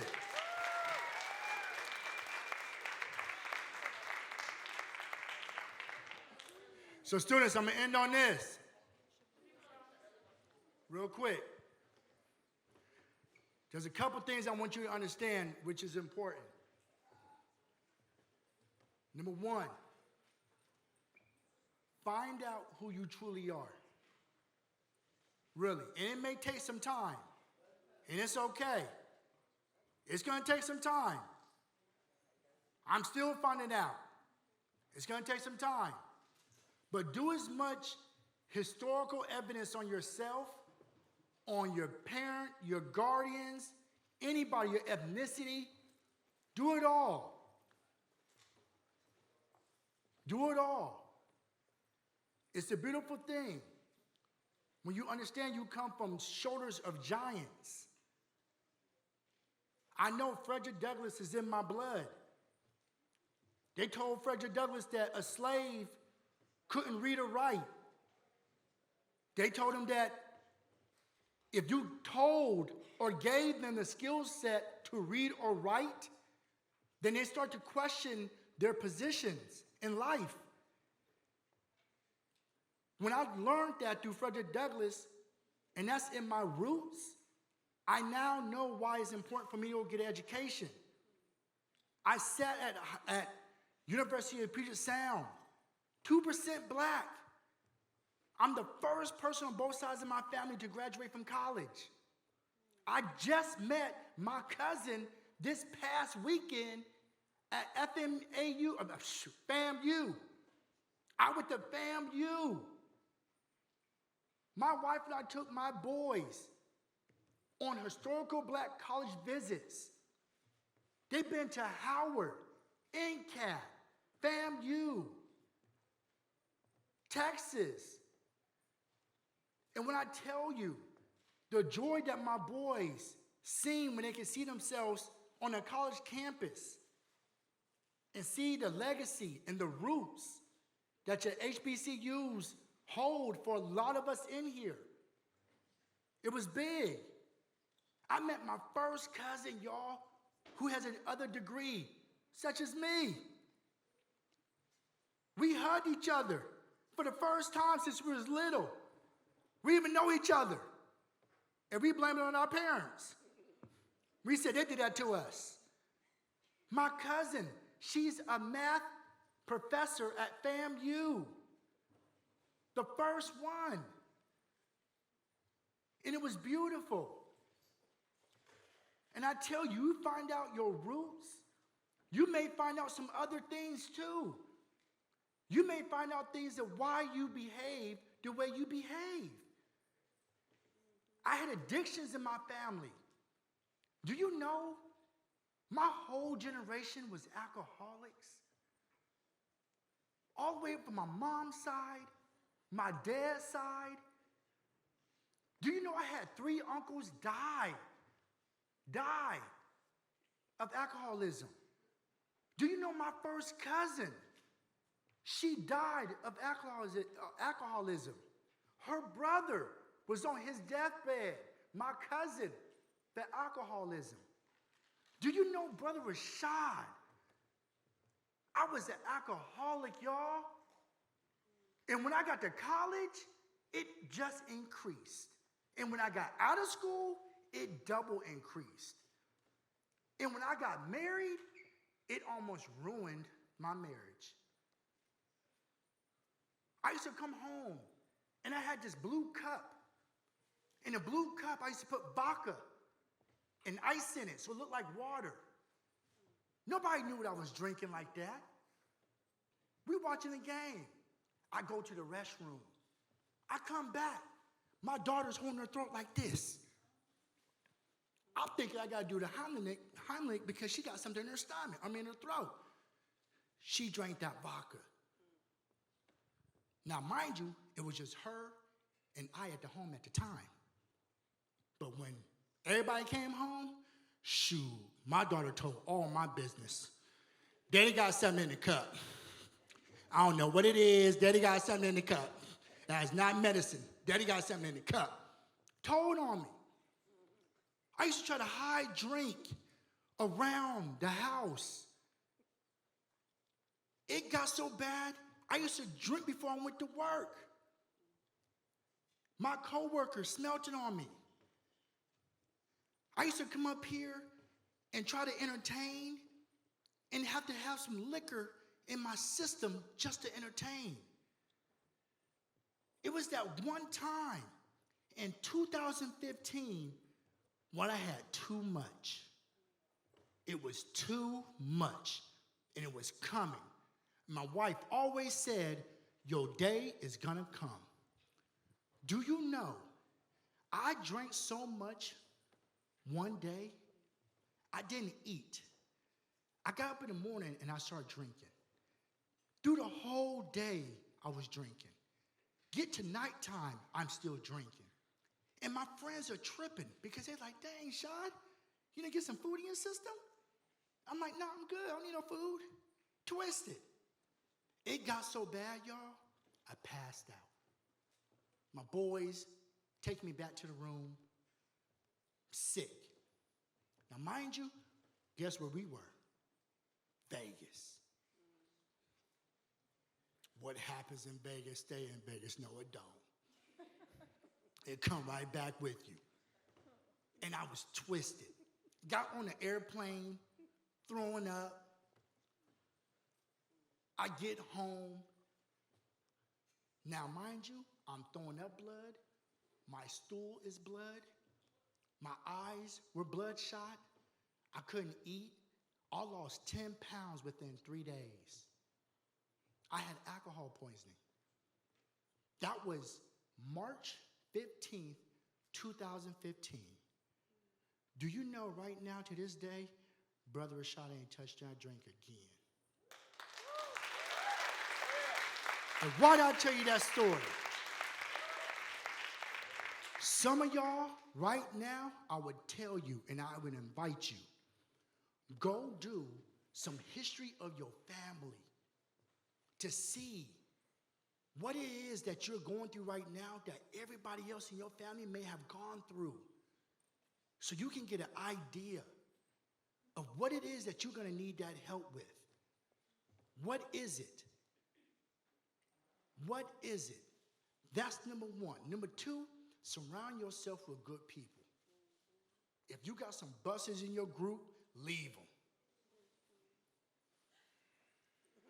And that buster may be next to you right now. Look. These two going like this. Leave them. Surround yourself with good people. You always need good people. You're the smartest one in your group's not that smart. Look. They like, we need to ask somebody. I'm going to say it again. If you are the smartest one in your circle's not that smart. If you think you got it, I know.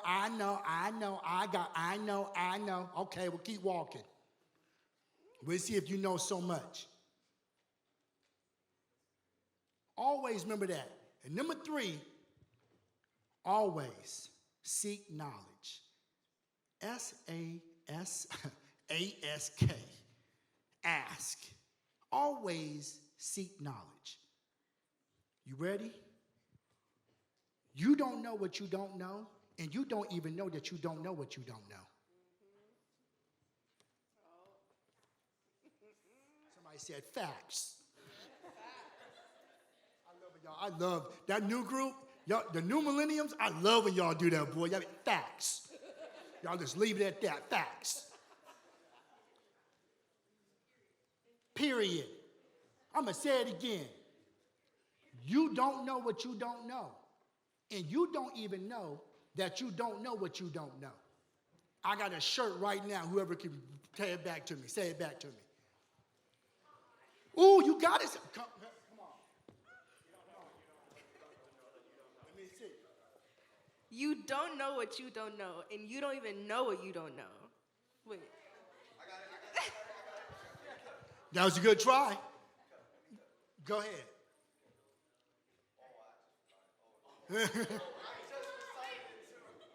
I'm going to say it again. I'm going to say it one more time. Oh, you got it, brother. Come on, brother.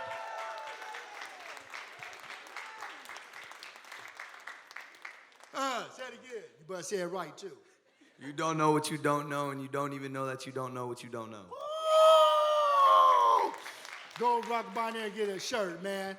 Hey, students, with that being said, I want to thank you all, even the adults, for showing me so much love. You always bringing me back out to talk to young people. You young people, you give me so much good energy. You need to know that. I do this work because this is purpose-driven work. And I thank you for allowing me to always come and share my laughter with you, my stories with you, and just drop a couple nuggets on you. So I appreciate you on that. Lastly, I need you all to do that, is to follow the relevant engagement relevant _ engagement Instagram. And with that being said, the ones with shirts, if you can make your way up here to take a picture with me, that would be greatly appreciated. You got to put your shirt on. And with that being said, my name is Brother Rashad, and I approve this message. Oh, no. I'm going to say it one more time, because you don't bring me out like you brought me in. That's what you going to do. Okay, thank you. You ready? Here we go. My name is Brother Rashad, and I approve this message.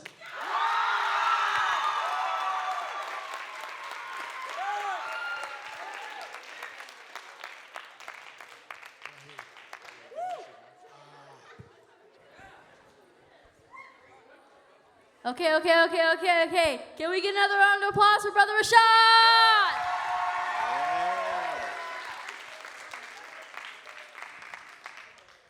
Okay. So before we end, our day ends, we would like to take one final opportunity to thank our planning committee, the Foundation for Edmond Schools, Hazel Miller Foundation, and the Edmond Center for the Arts. Let's give it up for today's sponsors! Yeah.